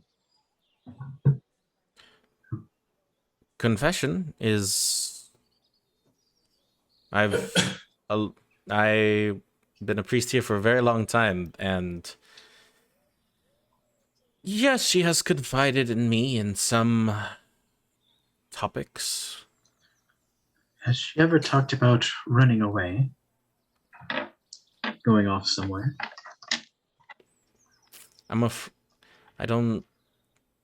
doubt that I'm able to reveal those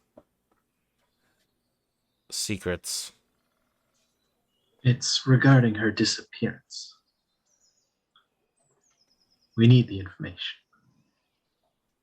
Make a persuasion check for me, please.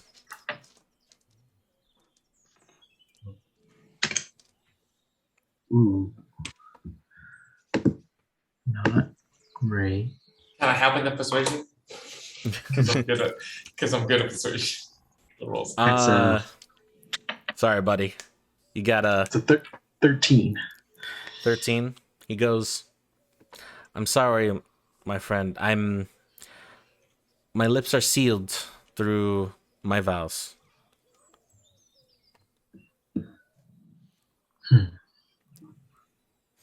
But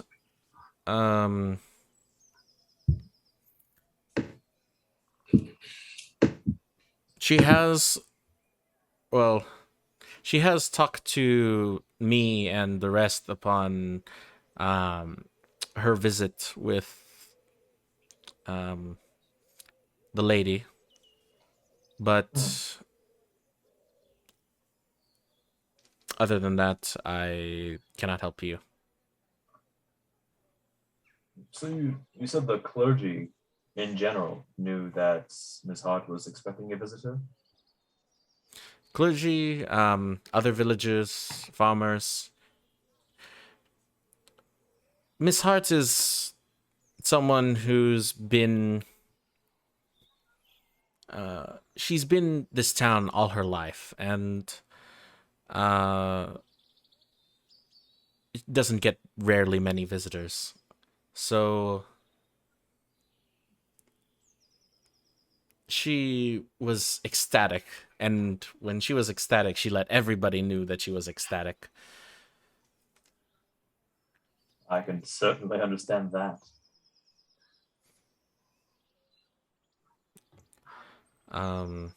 Who would want to kidnap or harm her that maybe you have an idea of? Seems like she's Miss Hart? I Yes. wouldn't be able to tell you. Well, let me. Well, there are some possibilities I can think of. Lately we've been having some roaming bandits troubles along our caravans. Part of the reason why we weren't able to get enough supplies for the past few weeks. And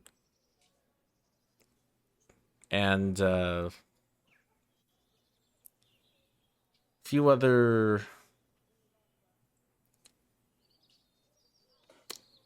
wolf problems, I believe. And you see him begin to take off the. He begins to tie the collars. Is it really collars? It's more like rope, just something to hold onto the pigs and the cows and the goats. And he begins like walking away from the church more northwards towards the forest. One question before you leave. He goes, yes, I'm still listening. Besides the man posted outside the house where they disappeared, did anyone else see any suspicious activity, or are we just going off of his word that they went in there and then disappeared? Well, I did not, from what I know, I have not seen, me or none of the other villagers have seen Miss Hart in a few days, so it could just be the knights. I wouldn't be able to answer that. Alrighty. First, you said the bandits. Have they come and stayed? Well. At Red Willow? Well, the people here have been, like I said, the people here have been struggling with outsiders. Banditry is one of many reasons why they wouldn't trust visitors. Well, if they have run away, they could have been intercepted by said bandits. We need to find them as soon as possible. Yes. Again, please tell us if they were planning on running away or not. It would make our job much easier, as well as for their safe return. I do not know if they ran away or not. Whether they have intention to or not, I cannot say. But there are places northwards that where most of the bandits have been keeping stock. Luckily, since we are just a small town, they've mainly been focusing on the streets, which is why most of us don't go there. But if they ran away and they ran in this direction, probably they could have been encountered by one of them. So up north. And you see him, like, he takes this big bolo, and he cuts the rope off of two of the pigs, and they begin like just running off into the forest.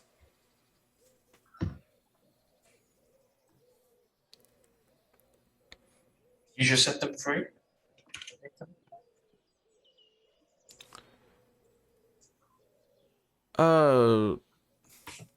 Set them free? I guess you can say that. You see, nature has its ways, and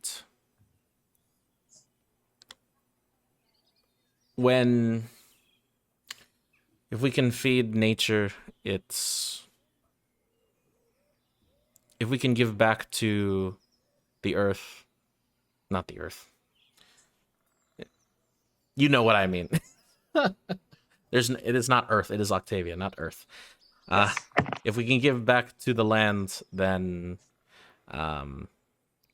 we should.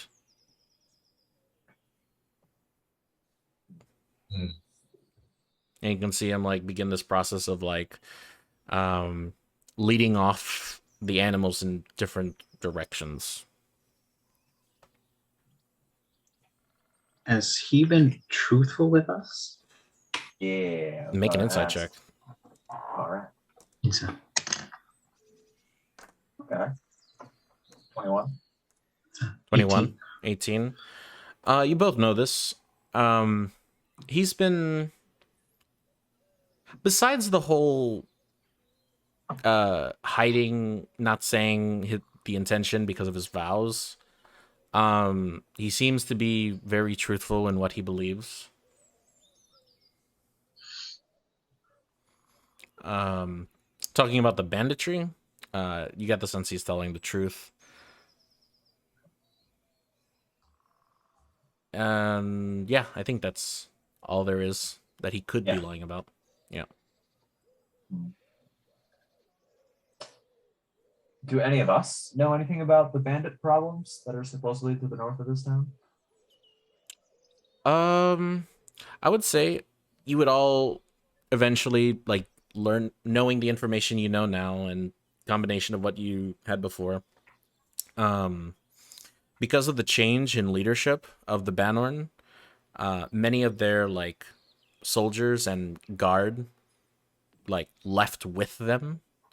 So you get the sense that the bandits are trying to take advantage by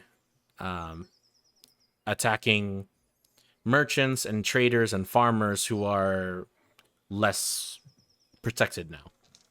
Mm-hmm. Okay. You all get that sense in your mind.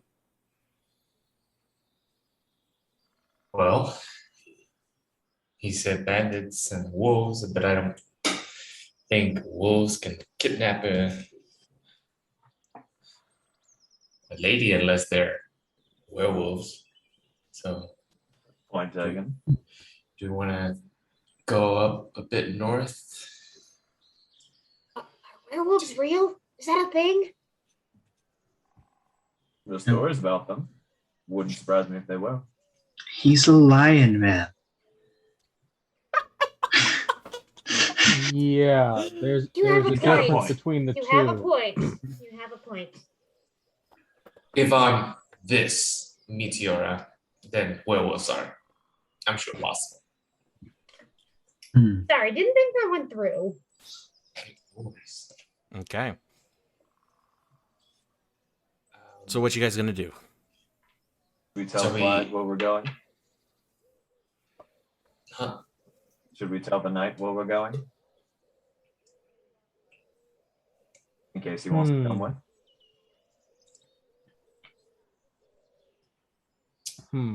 Might be loud and clunky. Yeah, That's true. that. You Then know also- that I'm also loud and clunky. Yeah. But what if they return back to the house and he's not there? That's gonna hurt him more. Maybe we want to leave him because he's like, Although it sounds only- dumb, that's what he will probably think. Keep talking. I'll be right back. I think I mean, maybe he's the only protection this small town has. that too. I Well, doubt it's that dire. If it were, this town would have been taken over by bandits already. I mean, if the two of them did end up running away together intentionally and they weren't kidnapped or anything of that kind of sorts, he might be in cahoots with them and is just that's just the cover story. Mm-hmm. That could also be the case.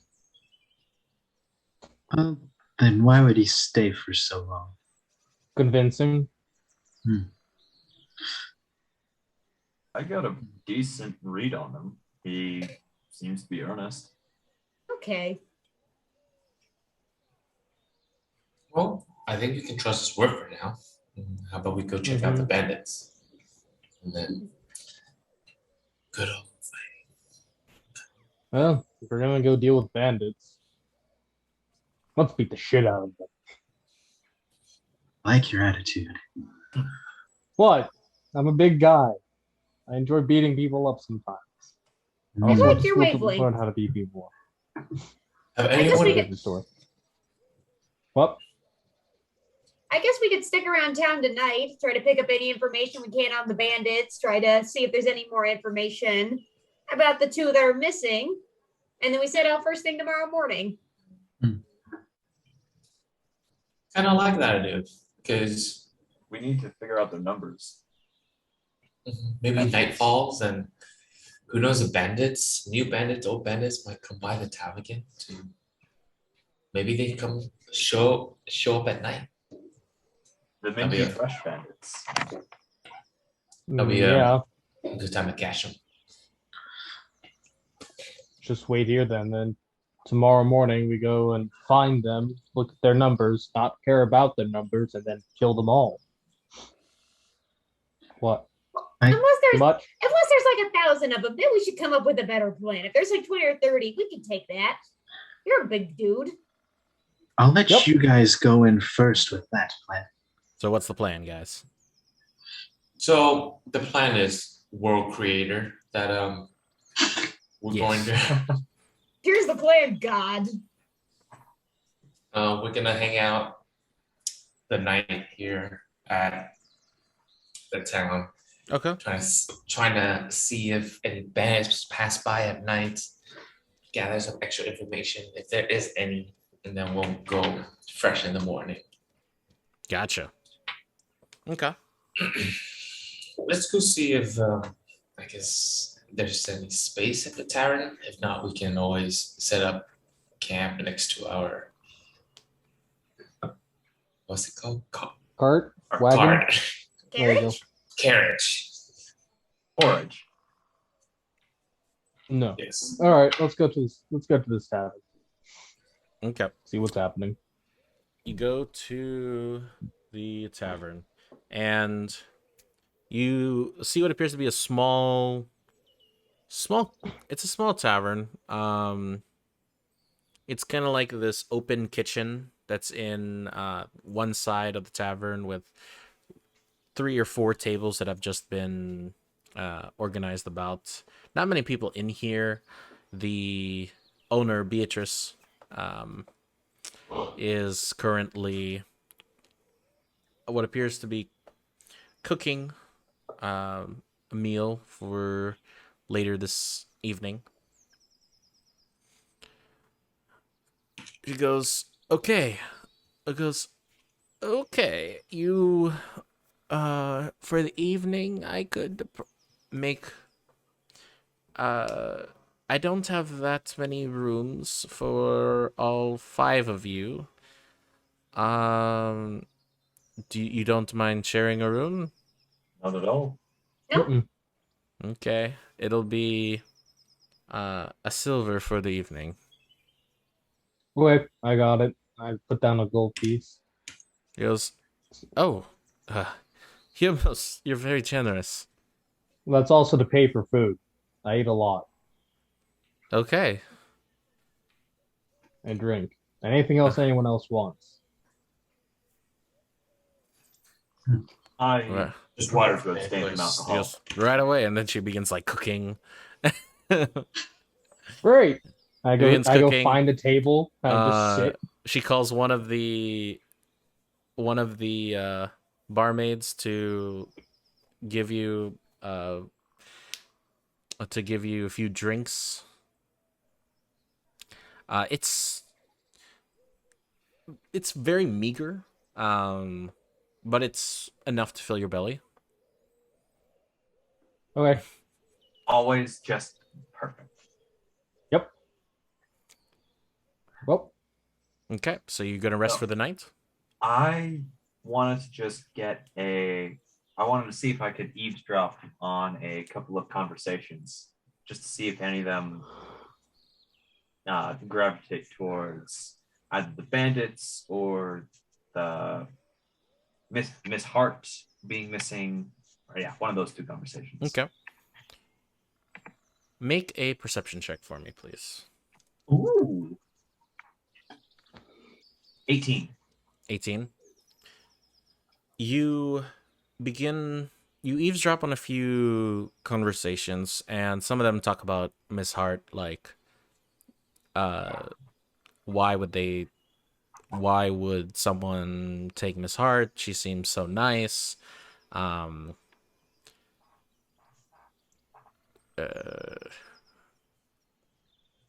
Did you, and then you begin to hear conversations of, like, Miss Hart's not integrity. And you hear one conversation say, so, is it true that Miss Hart was fighting with Father Visk? He goes, yeah, crazy lady thinks that Father Visk doesn't know what he's doing. He goes, I clearly see him following the teachings, and even though he begins asking for offerings, he releases them into the woods. Yeah, I don't know what her problem is. Maybe she doesn't like animals being set free. Is anyone else down with me, or has everyone kind of gone up to the rooms at this point? Down with you. Yeah, this is over the course of the afternoon. You hear a few mention bandits, how a few of them ran for their lives, but were spared, surprisingly.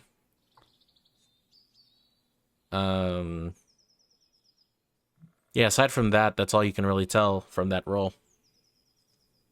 Okay. I will share with everybody over the course of dinner what I was able to glean from the people.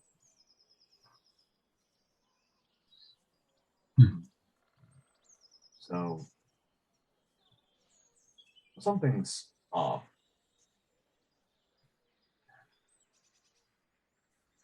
Why would the bandits just let people live? Tell their stories? Maybe But they only need one person alive for that. It sounds like perhaps that way. Several people. Perhaps that way they can get more money to be robbed Yep. in the future. Extortion? That is still necessary to kill, perhaps? That priest is off to me.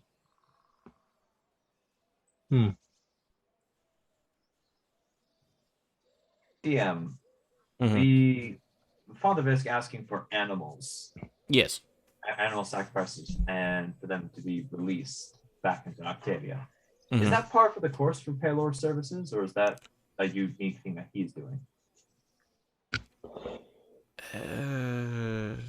Make a religion check, because this isn't religion is your field of expertise, but you don't just automatically know the teachings of another religion. Yeah, that's why I figured So, yeah, make a religion check for me, please.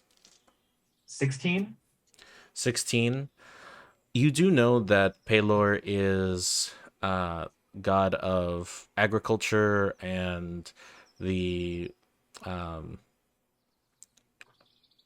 relative to many people give offerings and prayers to Paylor for bountiful harvest and whatnot based on the theologies.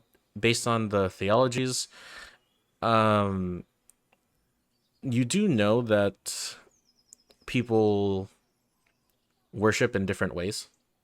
So if this is a Visk only thing, a Father Visk only thing, can't really say for certain. Okay, but if it was, it wouldn't be too out of the ordinary? Yeah, if it was, it wouldn't be too out of the ordinary. Okay. The animal sacrifice could just be his unique spin on it. On whatever services that you would normally perform instead. Lots of clergy like to vary their sermons, help them stand out, acquire unique followers. Well, My concern is that they didn't really get along, and yet she would confide in him. And then he's hesitant to talk about said confessions. Oh, that is indeed very suspicious. As soon as he started dodging, I figured he knew something and he wasn't telling us, but pressing him more would just earn us hostility. You do know, as a cleric, that many clergymen that give the sacraments of confession, regardless of deity, they take a vow to not share those things. So, so just so you know, it's not like It's It not wasn't. like he's being You a didn't sense any stone wall. maliciousness. Yeah, he's not like being a stone wall. He's just saying like, I could tell you, but I'm not. I'm not going to because I. Okay. Okay, that adds a little bit more context. Yeah. Confessions are sacred things. Even when a life is at stake.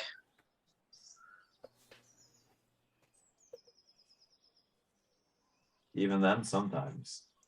Hmm. Religion isn't perfect. It has its limitations. But without those limitations, nobody would come to us to ask us for help. Well, if we really need more answers out of him, there's more ways than just talking to get him to squawk. Let's wait until we figure out if. Let's wait till we figure out if he's being malicious in some shape, way, or form first. Right, we'll check out these bandits that he's mentioned, and then if nothing comes of that, then we revisit him. I'm content with that. I don't enjoy torturing a priest, so if it's like people who deserve it, I have leeway. Bandits, sure. Priests, religious people, no. But what if he's a corrupt religious person? I think we need proof that he's corrupt before we do anything too bad. I suppose. I'll get back to you on that. I gotta think. So Gave you quite the conundrum. You're all going to bed for the Indeed. night. Eventually. Yes. Okay. So you all gain the benefits of a long rest. Since you're all in the tavern, there's no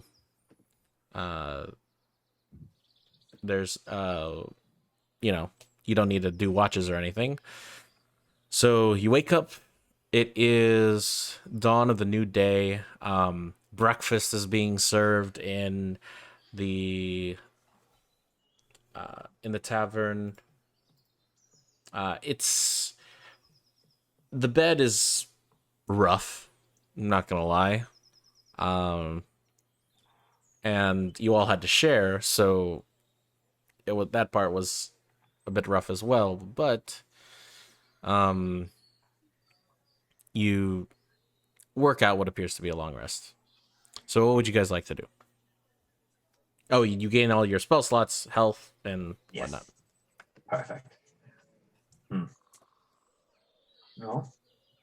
I think the main task right now is to head north, see if those bandits have anything unique for us to take or learn or whatnot. And worst case scenario, they don't have either. We can make the world a slightly less dirty place. We can get I'm going. fine with that. We can pack up the carriage again and start to head out. Okay. And you are off. So, who would like to lead for me, please?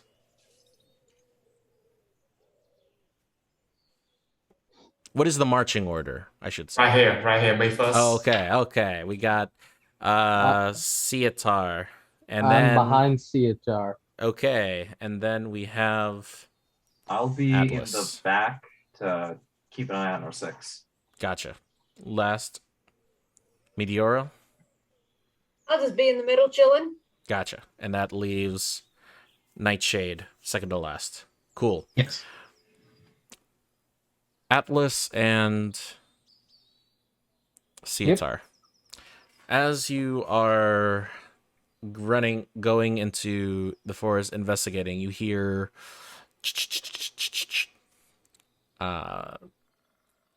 like woods branches breaking, like someone's rushing through the shrubbery and leaves of the trees. Mm-hmm. And he's running in your direction. You see what appears to be a half-elven man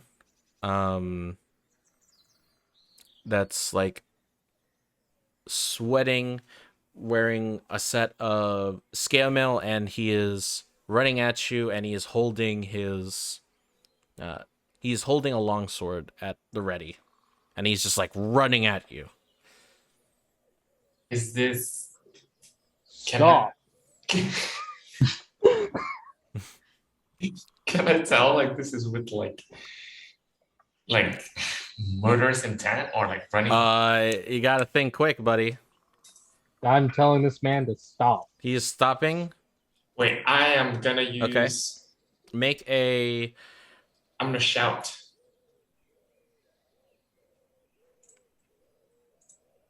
I'm gonna roar.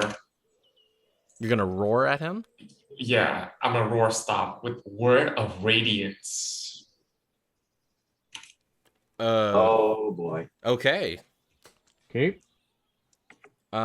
What do I have to do for word of radiance? You utter a divine word and burning radiance erupts from you. Each creature of your choice that you can see within range must succeed a constitution saving throw. Gotcha. Or take 2d6 I'll damage. take 2d6 damage. Okay. Stop! Stop! In the name of the law. You violated the law. Breaking the law. 17. Come on, man. I wanted to be cool so you can stop in fear and take damage. So No. as he runs, you shout your word, but it has no effect. He goes, oh God. Oh God, there's more of them. And as you see in the distance, you hear a vroom, vroom, vroom, vroom, vroom. As you see what appears to be another body that has just been launched in the air through the trees and smacks the guy that was running at you, the half-elven man, into the wall. As you hear another roar coming out from what appears to be from a few hundred feet away. Oh shit. I've never been around here. Do bodies You typically okay? fly like that? No. Right. We must check on him. Come on. And then, like, I'm running over to Okay. tend to this man. Yep. You run to the bandit, and he also is running. He is Also running up. He is, yeah, he's he's pretty dead. He pretty beat a dead. body with another body. Oh shit. And this second body, is it like mutilated? The second body is Oh. mutilated. There's no head. There's no Oh. arm. All right, well, guys, Huh. I think we are up for some sort of aggressive encounter with whatever is coming. Can Okay. I use my Oh. winged boots to fly up in the air? Okay, you're gonna fly up. You're not past the canopy yet, but are you gonna fly the full 100 feet up? Or actually, no, it's not 100 feet. Hold up. 60, I think. Yeah, even with Equal 60. to your walking speed. Okay, so 30 feet up. You're still I'm not. gonna- You're not above the tree line yet, but you can see what appears to be a makeshift camp in the distance. What do you see, Nightshade? Gonna go up to an even higher height just to see if I can see whatever just yeeted a body. Okay. You go up, and there's a very large looking shadow that is just with the thickness of the trees, it's hard to see anything from up here. But you see what appears to be a large creature that is just hovering. Oh goodness. It's not flying, but it's in the camp.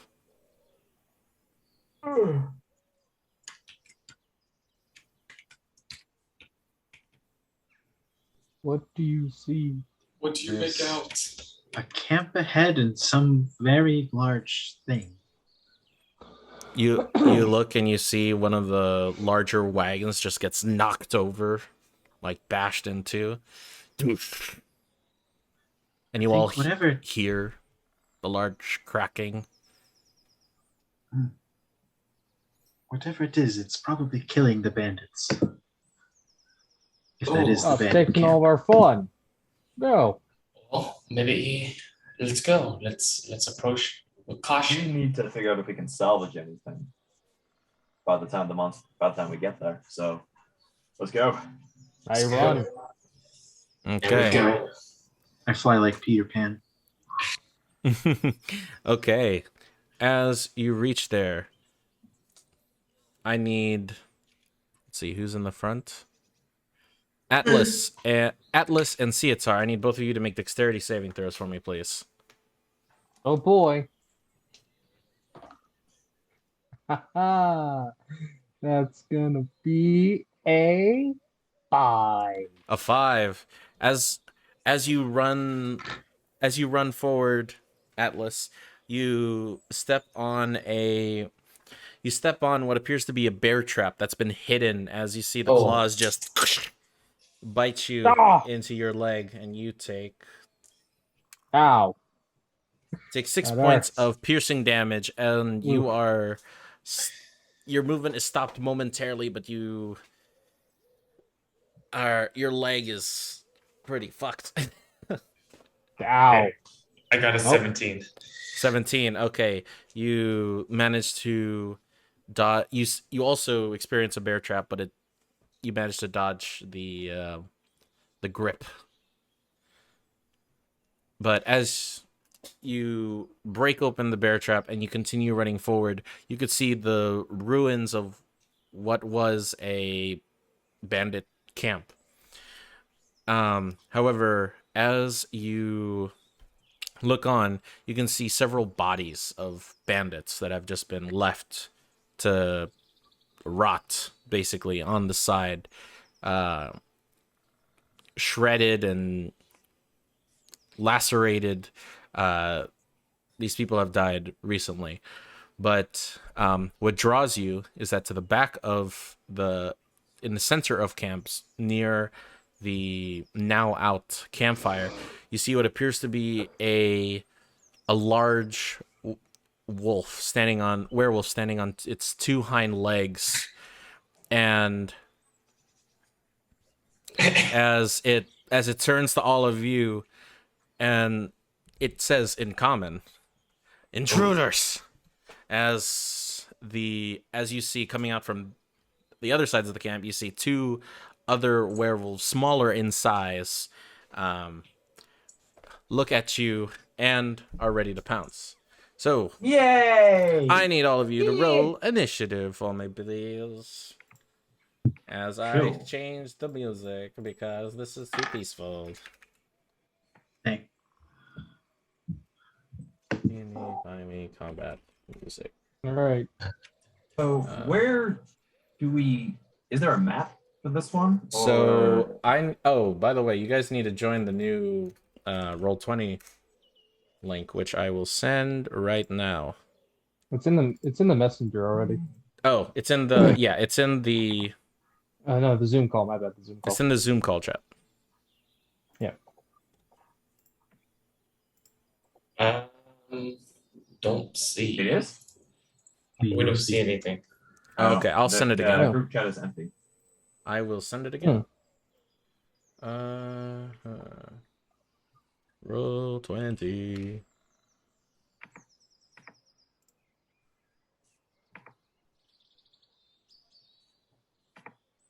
Where is it? Invite.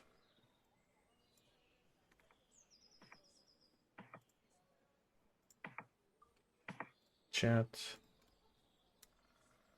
How about now? There we go. Yep. Okay.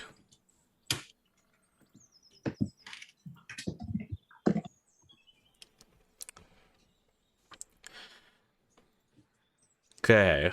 Thank you for everybody's patience while we try to deal with all of this. Let me... Oops.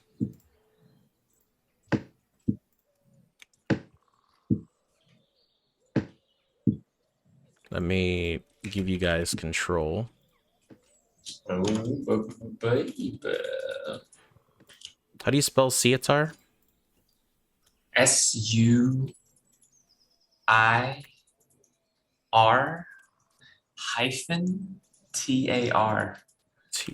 Okay. Wow. There he is. Cool. Okay. 3, 2, 1. That's your party. Yes. Yes, it is. And I approve very strongly. let me copy. Yes. Oh my god.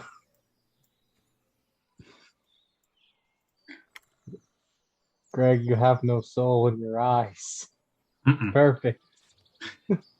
It was Atlas next, or it was Suitar.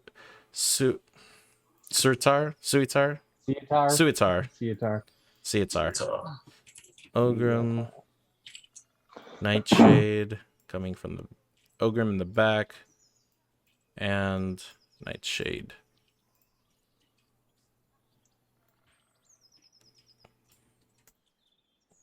Oh god. As we are. Hey. Oop. You're now in combat. We are now in combat as I get out the music. Sorry, this is taking so long. Here you go. Nope. It sucks because this Discord bot only lets me... It's like one command to add it and then another command to play it, which is the most annoying crap ever. But fuck, I'm out of options. That's alright. That's Come good.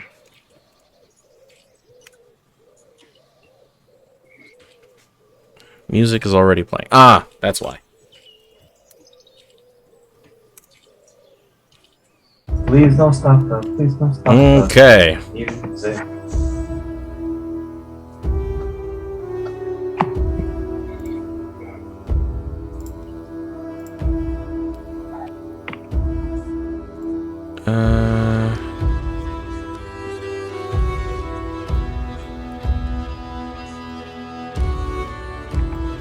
Let me roll for the werewolves. Yeah. Oh Lord. Let me guess. Natural 4. Oh. Natural 20. Nice! Okay. Oh god. Okay. 25 to 20. 15, 20 to 15. 15! 15. 16. Okay, 16. Suitar. 15 to 10. 14. 14. 13. 13. 13. And Ogrim? 1. Oh, dang. Ow! Roll the 1. I have a 10 in dexterity. Hey, we're in the same category. Let's go. Yeah! Good shit. Good shit. I'm going last. Let's go, everybody. I am in the back, so this makes sense. Okay. Did I have... I don't think so. That's fine. So, as the werewolves... At the top of its turn, the big one over here is going to roar towards the rest of its group, and they are frenzied. Of course they are. I love it. Yep. Everyone is frenzied.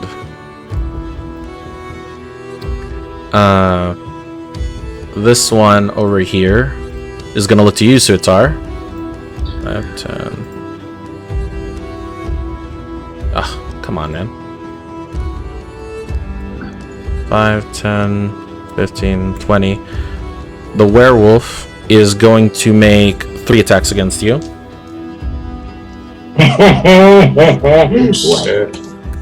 Nice. First one misses with a 4, natural 4. Second one misses with a 12. Third one, I don't think a 14 hits. No, sir. Okay. This one over here is going to run at 1, 5, 10, 15, 20, 25, 30. Gonna rush at you, Meteora. And it's gonna make 3 attacks against you. No thanks. 22, Yeah, that hits. 13, Nope. and a 14. Yes. 14 hits. Okay, so that's 14 just 3, hits. 2 claw strikes. 2 hits. Yep. 2 claw strikes hits. Mm-hmm. Oop.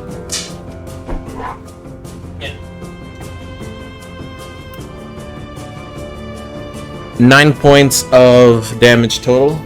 As I need to go into combat mode here. So Oh, he's standing? He's standing? The table's moving? Yeah, guys, I got a standing desk. So Nice. that's the werewolf's turn. Suitar, it's up to you. What is your turn gonna be? Wait, Francis, what about the big one? The big one uses action to... Right. Oh, yeah, he's gonna move. 5, 10, 15, 20, 25, 30. Yes. He's large, so he's like over here, actually. But yeah, that's gonna be... His action was the battle cry, his movement, and that's all he's gonna do. But yes, Suitar, it's your turn. Okay. I'm going to... This round, just kind of like buff myself. I'm gonna... Okay. Yourself. You can use enhance ability on yourself, right? Yeah. This is a creature. You are a creature. Okay. I'm going to enhance my abilities, use it, and put the Bear's Endurance. I get temporary 2d6 bonus health. Gotcha. That's a action to cast, right? Yes. Gotcha. And then I'm gonna use my bonus action to cast Magic Weapon on my Morning Star. You can only cast a spell per turn. Because you use your action to cast a first level or higher spell, right? Yeah. So. Or up on a cantrip? Oh, is it a cantrip? No. It's a second level spell. Yeah. Sorry, buddy. Okay. That's it, because that was an action. Yeah. So you still have your bonus action if you have any cantrips. I'm gonna yell. Okay. Again, in this one's face, the one right in front of you. He's like foaming at the mouth a bit. He's like, you got his attention. He's like Lion versus wolf. Who is gonna win? Battle of the Beasts. Meteora, it is your turn. So I'm gonna look at the one that just attacked me and just be like, werewolves aren't supposed to be real. That was not very nice. And I'm gonna cast poison spray at it. Nice. Okay. What do I have to do? Or what is it? Attack roll? It's a creature. Creature must succeed a Constitution saving throw. Gotcha. That's a failure. Wait. 1d12. 11 points of damage. 11 points of damage. Nice. The acid spray sprays into its eyes. Nope. It begins My to claw bad. itself a bit. 2d12. I misread that. Okay. 12 points of damage. Oof. Nice. Oops. Sounds good. Okay. Atlas, it is your turn. Alright. I'm going to rip off my shirt. Okay. You all just watch this, like, these pecs, these abs, these biceps just explode through his clothes. Okay, so Ogrim and Nightshade would see this because you guys are behind me. Y'all see the more elaborate tattoo of mine as it goes down to the center of my back and basically branches out like roots from a tree, and then goes up my arms, spirals around it, and stops at my wrists, like here. Just so that way y'all know. And then I'm gonna run up behind this thing. Hello. Yes. And as my bonus action, I'm going to cast Branding Smite upon my fist, Gotcha. and then make an unarmed strike attack at me. And Making your attack rolls. Yep, let's do it. Branding Smite, let's go. Natural 20. Oh shit! Ah, Nice. Okay. Let's fucking go. Okay. Oh, Okay. man. Alright, it's going to be a D4 Yes. plus 2D6. Let's go. Alright, so the D4 first. Okay, roll the 2 on it. That's not terrible. I will use a sorcery point to do an empowered spell Nice. to re-roll one of my D6s. Made it worse. Okay. So it's going to be for 8 points of bludgeoning damage from my fist and 10 points of radiant damage from the Branding Smite. 8 points of radiant damage, and then 10 from the Branding Smite. Ooh, baby. Yeah. 8 bludgeoning and then 10 radiant. Yep. Gotcha. Wow. You just crack it against his jaw. And Yes. that fucking That's hurt. my turn. That's my turn. Okay. Okay. Nightshade, it is your turn. Okay, I'm going to activate my Psychic Blades, Nice. and I'm gonna throw one at this werewolf right here, in front of Seotar. Got you. Make your attack roll. Would I have advantage since I'm flying? Oh yeah, you are flying. Yes, about Yes, 30 because feet in the of air. high ground. Alright. There's a dirty 20 hit. Dirty 20 will definitely hit. Roll your damage. Alrighty. Let's see. That's I'll give you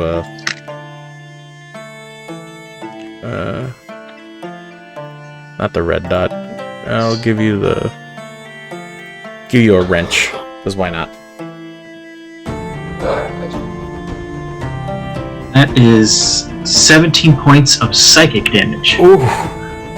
Damn. God dang, dude. Jesus. And then I'm going to wink at Seotar and say, "Don't miss," and give you an inspiration.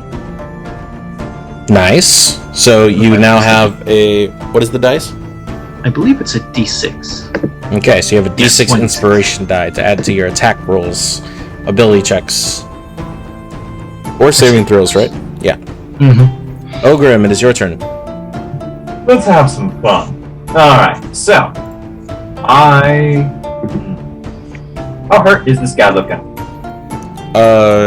He's taking a few hits. Alright, so centered right on top of this corpse, right here. Mhm. I would like to cast Shatter at Okay. 3rd level. What is the range of Shatter? Shatter is 60-foot range, and it has a The radius of it. 10-foot radius. 10-foot radius. Gotcha, yeah. That'll hit both werewolves. Sweet. They need to make con saves, and I will use my Channel Divinity to max out the Shatter's damage. So it's 2,400 damage. Okay. The big one... DC 15. Yeah, the big one succeeds with a 18. The other one fails with a 10. Alright. Little one takes 24, big one takes 12. Nice. 24. Okay. And this one takes 12. And I will move to right here. You're sharing the same spot with Meteora. No. Where are you? Meteor's right next to me. No, Meteor's on top of you. Oh, she just moved. Alright. Then I will be over here. Sounds good. Okay, it is the werewolf's turn. The werewolf is... This one over here is going to make 3 strikes against you, Sutar. I believe an 11 misses. I rolled another 11. Yeah! 11! 19. 19, Suitar. Does that hit? I think that still misses him. That hits me. That hits. Yes. Okay. So that is 4 points of slashing to you. Okay. This one, because you punched it. Yep. Since you punched it, it's going to make 3 attacks against you, Atlas. Alrighty then. Shit. 17. That's 16. The 17 just hits me, but I'm going to use my action to cast Shield. Okay, nice. So it misses. And 18, which I believe also misses. Misses. Nice. They all miss. This guy over here, the big one. Yep. 10, doing? 15. Is going to...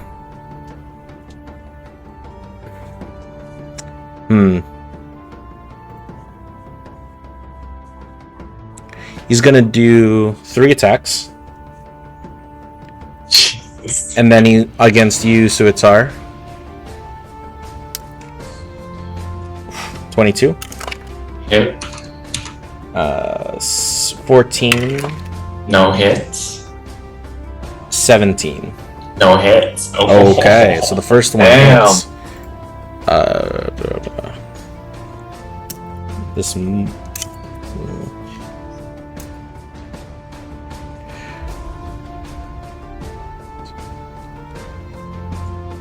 Uh, 9 points of slashing damage. I need you to make a Constitution saving throw for me, please. Yo, that's what I'm the best at.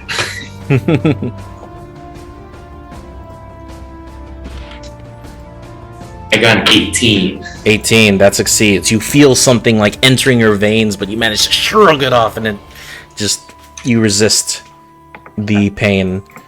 It is your turn now. Oh. And then Meteora's on deck. Spin my Morning Star and hit it. And The small one or the big one? the small one. Gotcha. Oh, bam. 17. 17 will definitely hit. Okay.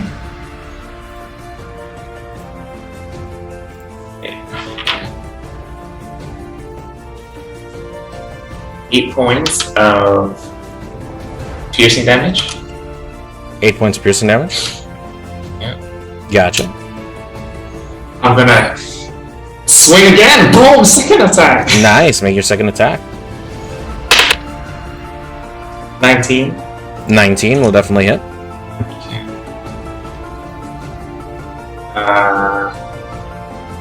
6 piercing.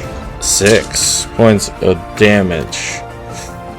It's looking really rough. That small one. Oh, it's okay. Can I do? I don't know if I can say this after the fact, so let me know. I will use. Where is it? Divine Smite. Yes, you can. As long as you hit, you can use your Divine Smite on anything.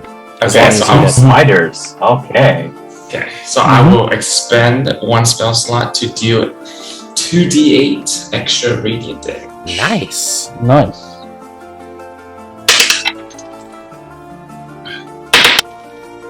That is 7 points of radiant damage. Oh, that is just enough. You 1, Nice. 2, and then with your Divine Smite, you just hack through the chest of this werewolf, and the werewolf is dead. Meteora, it is your turn. Gonna hit the one in front of me again, Gotcha. but I want to ask you about something. Mm-hmm. This was allowed in a campaign I did with some other people a while back, but I'm not sure if you will allow it as a DM, Francis. If I cast Mold Earth underneath the monster, could I use it to essentially trap them there? Like have the dirt come up and just kind of grab their legs? Okay. I'll allow it. Sweet. To grapple or restrain the creature. Yes. I'll allow it. Okay, so I'm gonna cast Mold Earth to try to grapple the one that's in front of me, and I'm just gonna look at Atlas and just go, hit it! I will I will have it roll a saving throw for it though. Okay. I'll say Dex since it's trying to avoid getting grappled. And that does fail. So yeah, succeeds anyways. So Hit it, Atlas! it is the werewolf is now restrained. Nice. Alright. Okay, it is Atlas's turn. Yep. Alright. We're going to spend another second level spell slot to do Blinding Smite again. I won't Okay. punch it again. And I have advantage because it's restrained. Yes, sir. That's going to be an 18 to hit. 18 will definitely hit. Yeah. I rolled so low for my base damage himself. No. I rolled low again. Nope. Using another source. I'm re-rolling this d6. It's bad. But Jail. I hate you. He's gonna get to jail. Go to jail. He's gonna get to jail. That's gonna be 5 points of bludgeoning damage. 5 points of bludgeoning damage. I rolled a 1. And Gotcha. then 6 points of radiant damage. 6 points of radiant damage. Ooh, baby. Yep. And that's gonna be my turn. Okay. Nightshade. Booping this creature's snoop. Nightshade, you are currently flying 30 feet above the ground. Gonna throw a dagger at this one. Well, with it, I'm gonna use my psychic blades and then attack Mm-hmm. with those. Does a 23 hit? 23 will definitely hit. Alright. It takes 14 points of psychic damage. 14 points of psych damage. Nice. Then with my bonus action, I'll use my other psychic blade to attack it in a second. Gotcha. 21 to hit. 21 will definitely hit. This time, it's just a d4. It's 7 points of psychic damage. 7 points of psychic damage. Okay, ooh. Taking a lot of hits. And that's my turn. Nice. Ogrim. Okay, let's see. You just see Nightshade just the pinned down werewolf. Nice. I see that, what was his name? That's Cietar. Taking a couple of hits. And I'll go, Cietar, yeah. Cietar. Alright. I got your back. And I will cast Shield of Fate on him. Nice. Giving him a +2 to his AC. You are concentrating. Was Enhancing? Yes. Okay. He can have both going on at once because he's concentrating on enhanceability and I'm concentrating on... but he took hits. Cietar took hits. Right. So I need you to make, let's just say 2 con saves for me, please. And you have to get above a 10. Gee. Can you make 2 Constitution saving throws for me, please? Yes, This sir. is for your enhanceability. I got 15 first one. 15, And okay. 18. 18, okay, good. You're good. Don't worry about it. Okay. Okay. You're gonna That stay. was my bonus action. Gotcha. And for my action, I will use Shocking Grasp on this guy. Right here. Nice. Make your melee attack roll with advantage because he is restrained. Yeah. Woo! Let's see. Shocking Grasp. Ah, that's a sorcerer spell, so I only had a +4. Does a 15 hit? 15 will hit. Okay, thank Christ. Oh, nice. That is 14 points of lightning damage. Ooh. And it can't take reactions until the start of its next turn. It won't need to because you scorched the side of its face. As you, it's like the head above the sand meme. Yeah, I just grabbed both of its ears and just... But it's a werewolf. You just grab both sides of its face, it just... And then it just dies underneath the ground from the mold earth. Ah, Splice. smells just like Ma's meat pies. And I'll move. Where do I move? What do I move? I will move here. Okay. Right in front of the big werewolf. Yes. He's going to make 3 attacks at you. Actually, no. 1 attack at Cietar. Okay.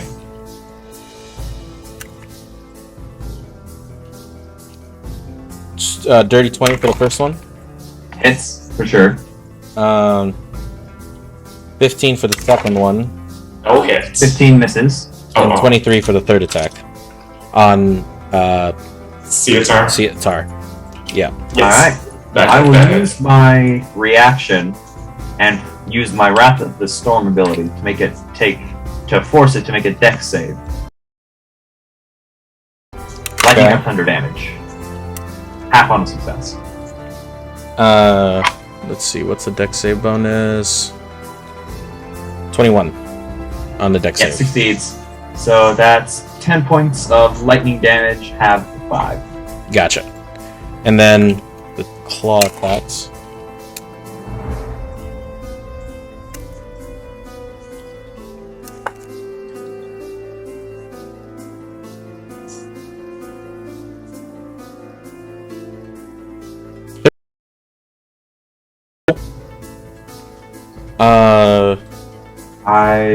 Yeah, over 1 attack, sorry. I fail my con save for Shield of Fate. That goes away. Okay. Oh, but if that's the case, then... it's okay, I hit anyway. So, Ogrim is no longer concentrating to... 7, 9... 12 points of damage to you, Cietar. And I need you to make another Constitution saving throw for me, please. From your enhance ability.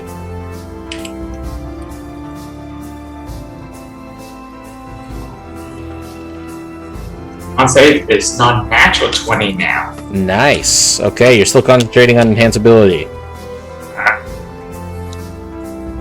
Cesar, it is your turn. I'm going to... let me apply the damage first. You said 12? Yes, 12 points of damage.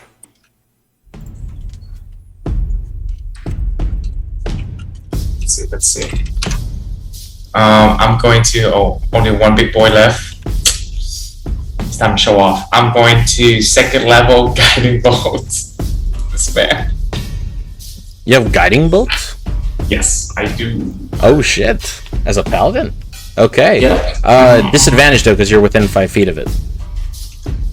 Okay, that's okay. Okay. Let me take it. Cool. Let me take it. Sounds good. There's a 16 hit.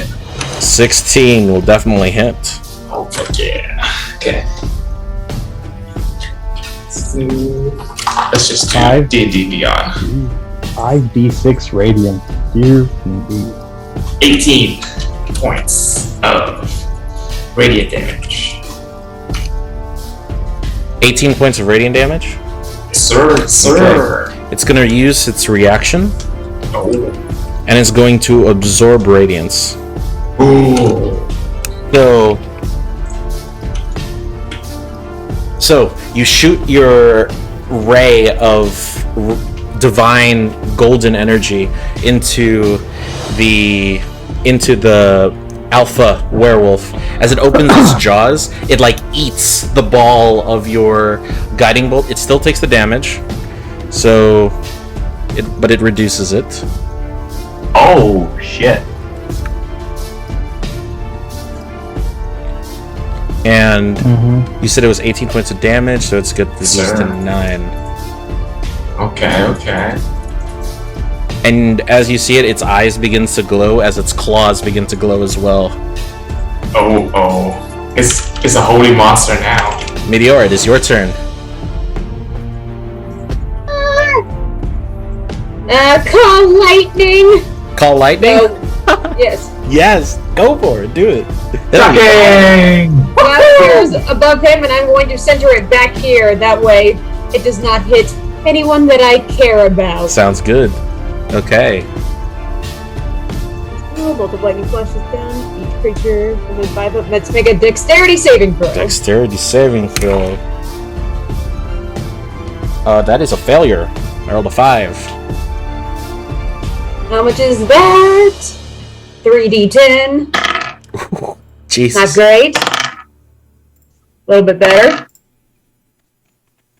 He takes 17 points of damage. 17 points of damage. Whew, that's a lot. Gotcha. You gonna stay put? I'm gonna stay put. I don't want to get close to this thing. Gotcha. Atlas, it is your turn. Move up to it. Mm-hmm. And then I'm going to use first level spell to cast Thunderous Smite. Lightning just strikes from your fist. Got the lightning, then the thunder. Yeah, do a thunder. That's a 17 to hit. 17 will definitely hit. And the thunder. God dang it, it's another set now. So upset. You know what? No, I'm not using you big die. I'm using tiny die. Tiny die did not fail me. I'm like, you big die. Okay, that's 5 points of bludgeoning damage. Okay. 5 points bludgeoning. And 9 points of thunder damage. I needed to make a strength saving throw for me. Ooh, it's really good at strength.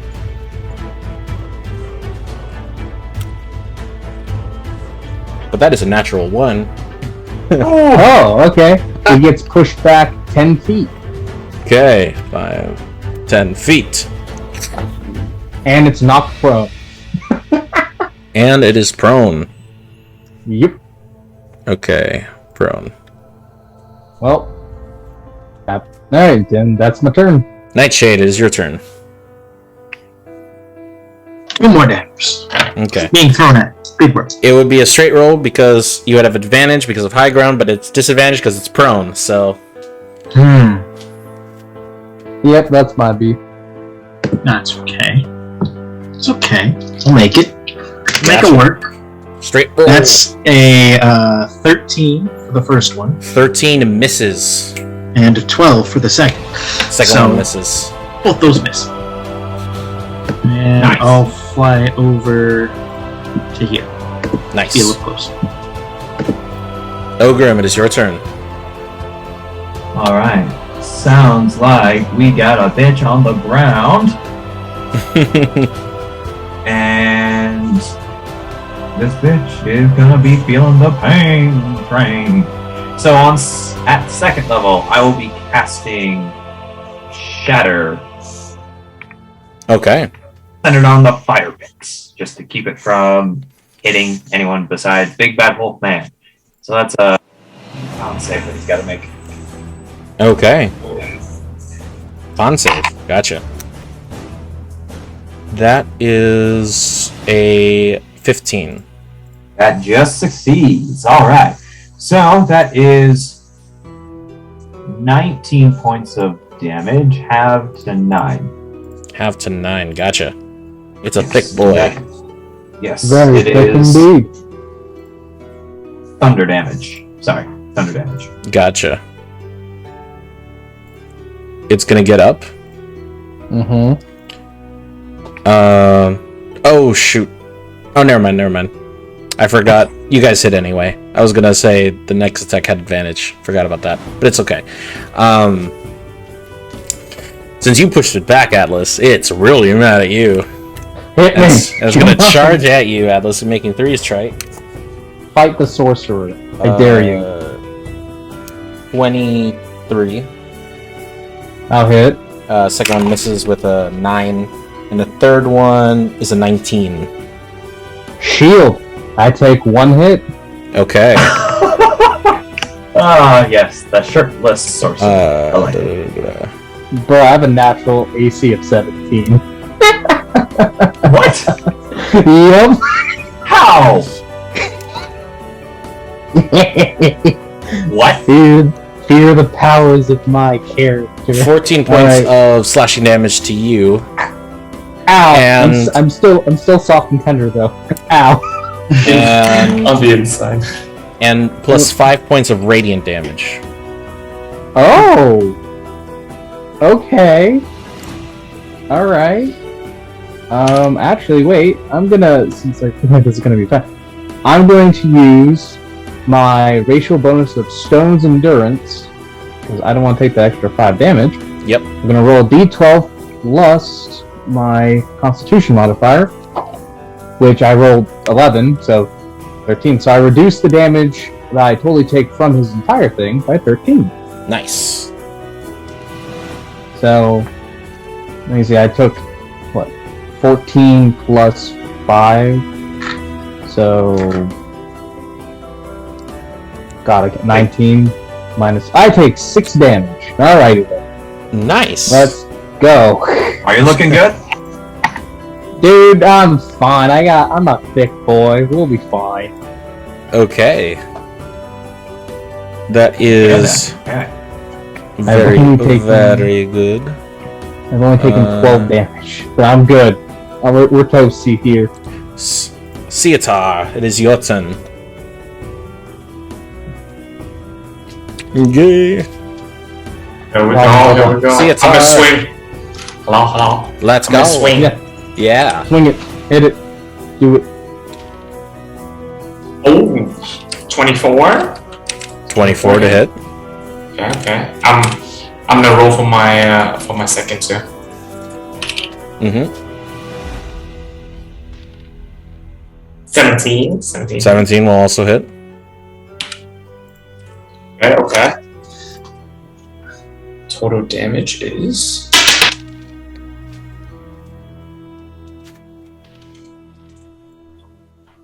16 points of piercing damage. How do you want to do this? Yes! Yeah, gee. Like Brigitte from Overwatch. Just boom, boom to the head. Straight to the head. It's Dislodge it. You just dislodge its head. The skull leaves this large X mark across its face, and it just whimpers and bleeds out onto the ground, and it is dead, and you guys are now out of combat. Roots. As we go out of combat, since it is already past almost midnight, I think we should just call it right there. Alrighty. Okay, That was so fun. Holy shit. yeah, you guys did really well. But anyways, guys, if you're listening to this on audio, if you're watching the YouTube VOD of this, this, like I said, we're going to stream this on Twitch. We're going to post the video on YouTube the following day, and hopefully we're going to continue this this output. So that's going to be it from us, you guys. Be sure to check out the Discord. I hope you guys have a fantastic night, and I will see you, and we'll see you in the next episode. Peace. Peace.